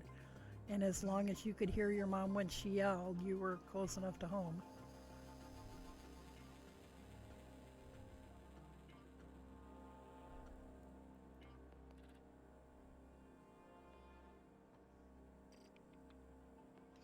Birdie Mom says there was a hell of a lot fewer people and stress, so fewer psychos. Yeah, that's probably true. You know, I never really thought about it being just because life was a lot less stressful. And there were still crazies, but it was nowhere near as common as it is now. When I was in about the 3rd grade, they herded all of us into the auditorium at school and made us watch a movie about child molesters. And basically, you know, it was the guy with the white van offering kids candy. And we all know that's not how most kids get abused, but anyway.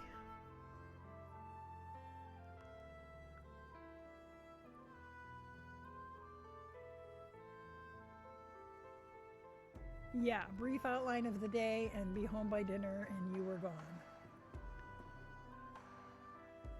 Yeah, the neighborhood kids ran as a pack.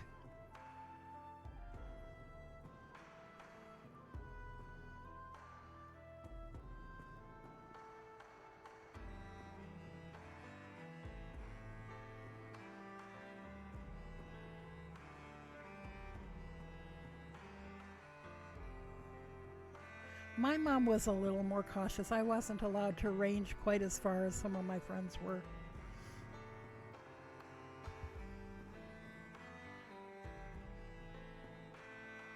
As Pumpkin King says, I don't think it was necessarily safer. News and people just didn't dwell on the negative. News has changed culture a lot, especially too much emphasis on national coverage instead of local coverage. Well, I think that's part of it.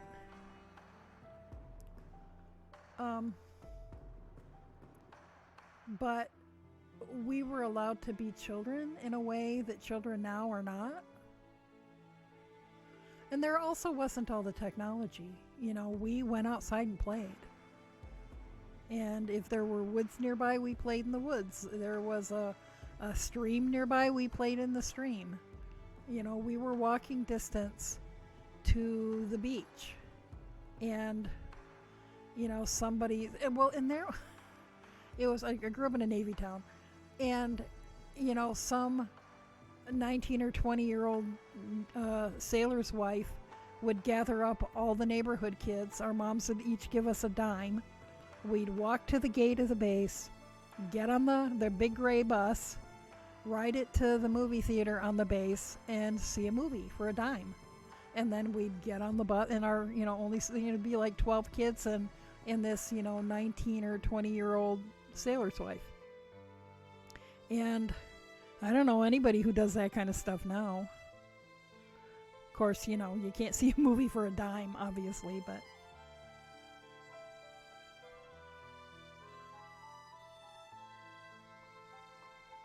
I saw a cartoon recently online somewhere that it was like a cartoon of this same scene in a park. There was a tree with like the circular bench around it, and it showed like in 1983 or something, and there's all these kids running around and, you know, playing, and then the one that would be like 2000, they're all sitting there with some sort of electronic device.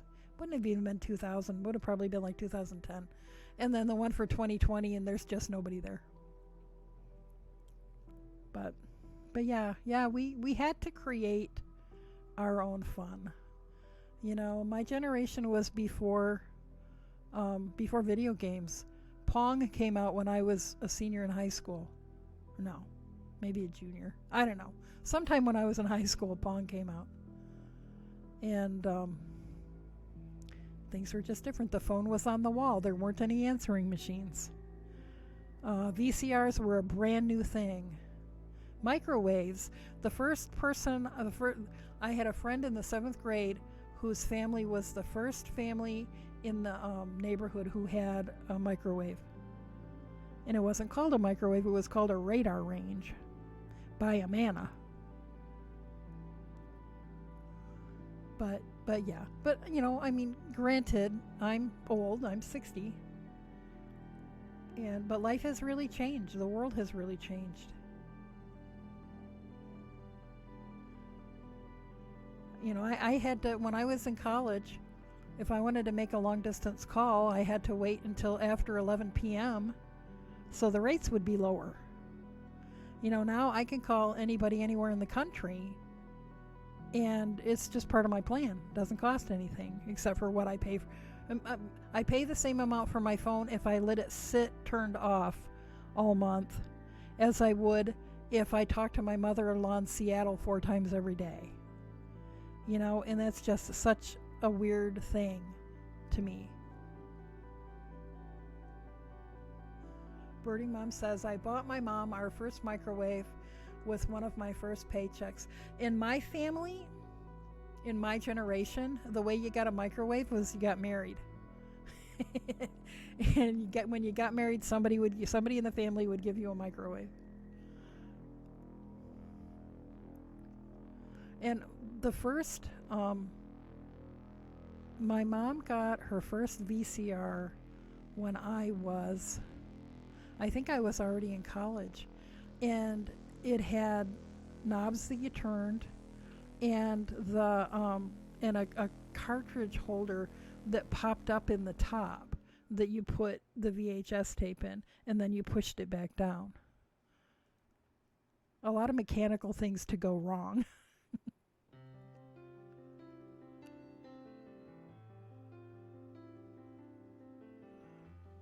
I'm not getting any knitting done.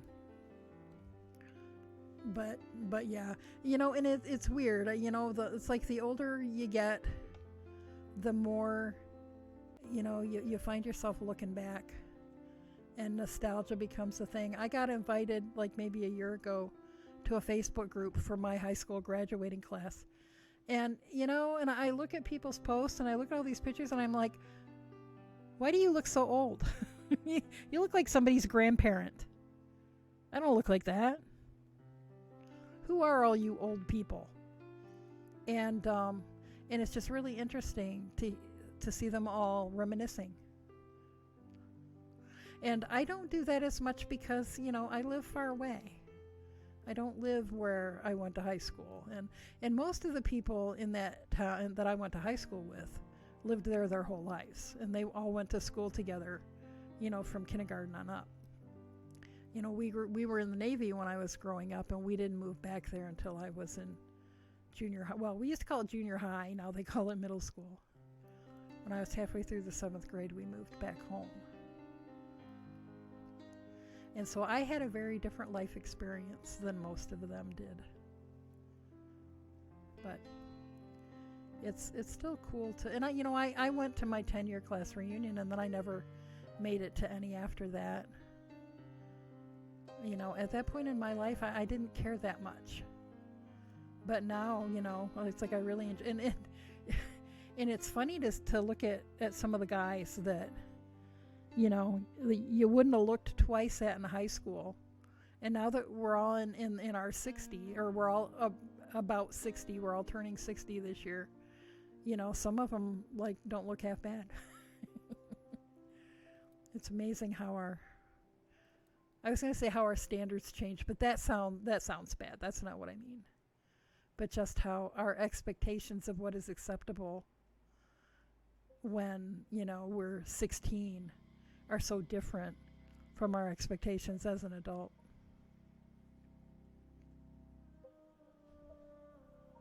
But then I also look at some of the guys I dated and wonder, what the hell was I thinking?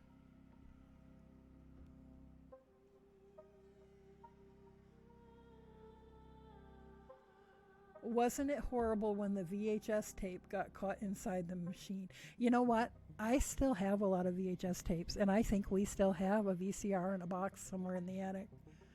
When I was a manager of a video store for the last 4 years until they just couldn't keep it running anymore. And when I first started, we had We had VHS and we had DVD. DVDs were still kind of new.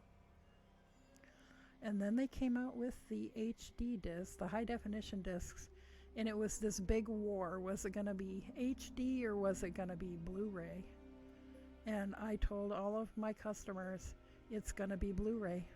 Well, how do you know? Because I read the trade magazines. It's my job. It's going to be Blu-ray. Just like when I was an undergraduate and it was, is it going to be VHS or is it going to be Betamax? It's going to be VHS. And it was.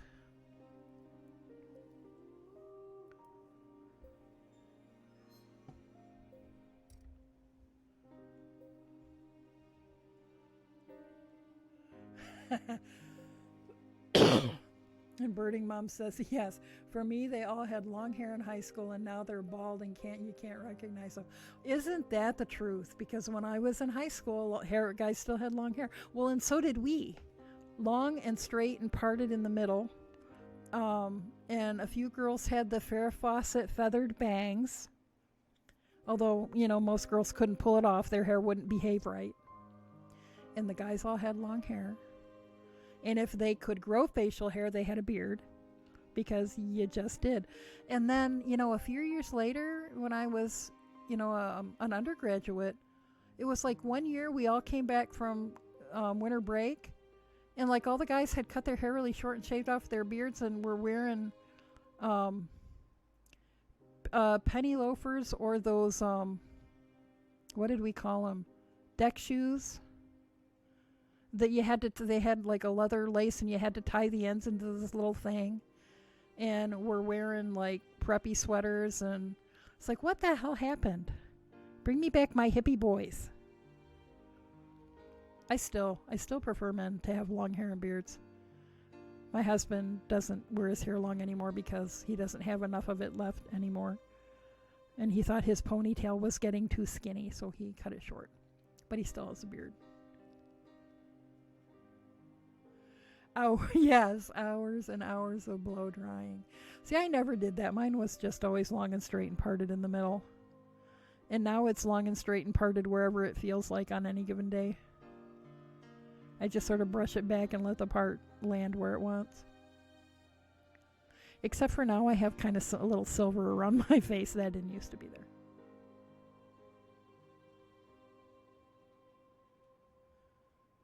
You used to braid the guy's hair in PE because the coaches had these rules. Well, and now, like, if you watch professional football games, lots and lots of the players have this long, gorgeous hair hanging out the back of their helmets. Boy, Troy Polamalu from the Steelers, he's got some gorgeous hair.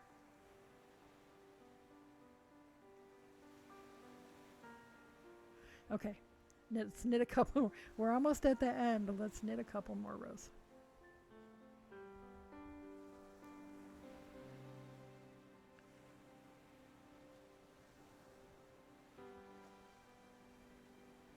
And boy, cars were so different. My first several cars had big 350 V8 engines. If you weren't paying attention, you'd be going like 100 miles an hour on a straightaway. And you look down and be like, oops.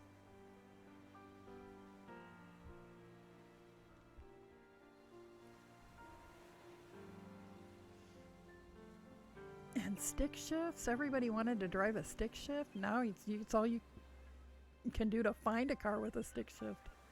Unless it's a very high-priced performance car.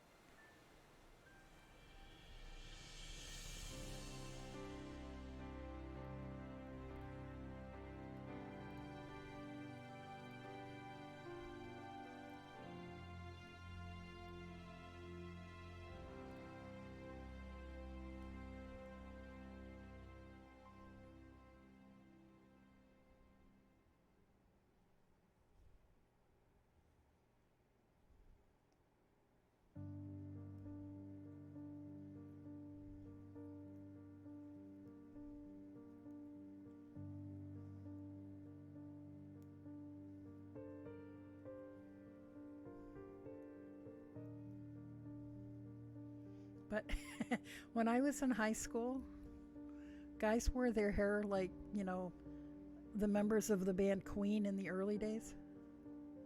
It didn't necessarily look good on most of them, but, it's just how it was.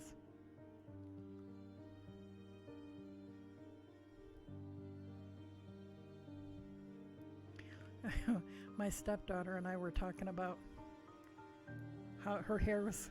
It's so hot and humid the last couple of days. Her hair's getting all frizzy because she has curly hair.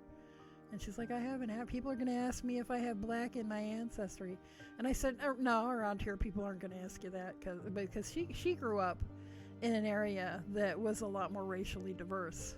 It's fairly white where we live right now. And I said, well, when I was in high school, lots of white people had afros. If you've got really curly hair, during that time period, people just let it be that way. And everyone worked on their cars. You know what? And I changed my own tires and I changed my own oil.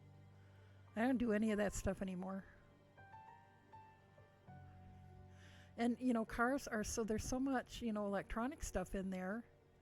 You need to have all kinds of equipment to be able to work on your own car.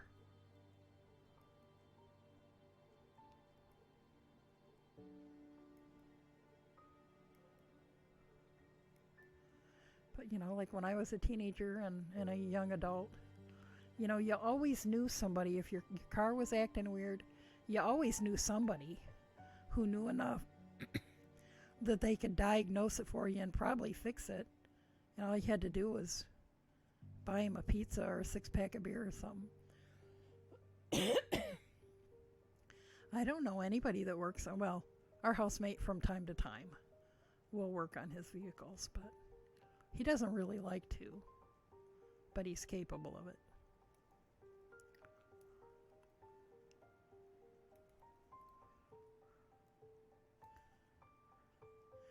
But yeah, it's like if you were a junior high or high school age girl when I was of that age, and you'd go over to your friend's house after school, and and her brother would be in the driveway working on his car.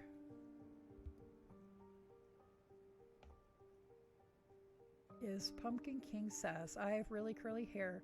Hated it when I was younger. Women used to always ask me if I got it permed. LOL, no, it's just stubborn. See, I always liked curly hair, and my hair was always really straight until I was in my 30s, and then it decided to have a little bit of curl. It's like if I put my hair up when the weather's really hot and humid, I get all those little ringlets around the nape of my neck. That never happened when I was young and wanted it to.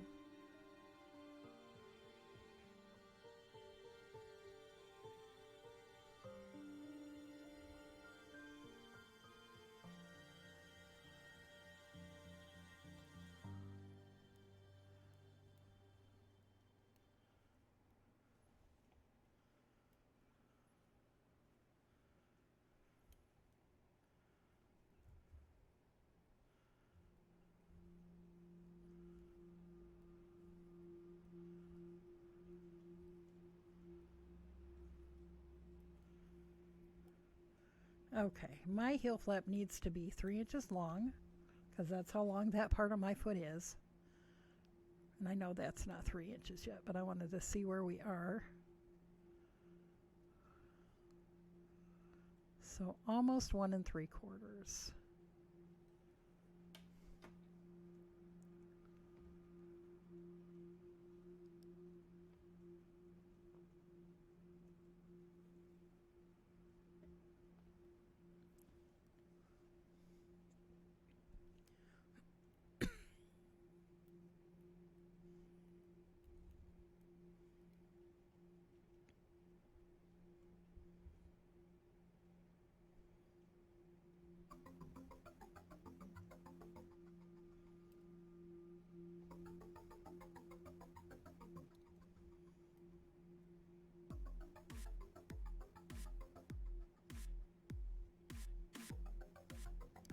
Well, I was going to start another row, but look what time it is.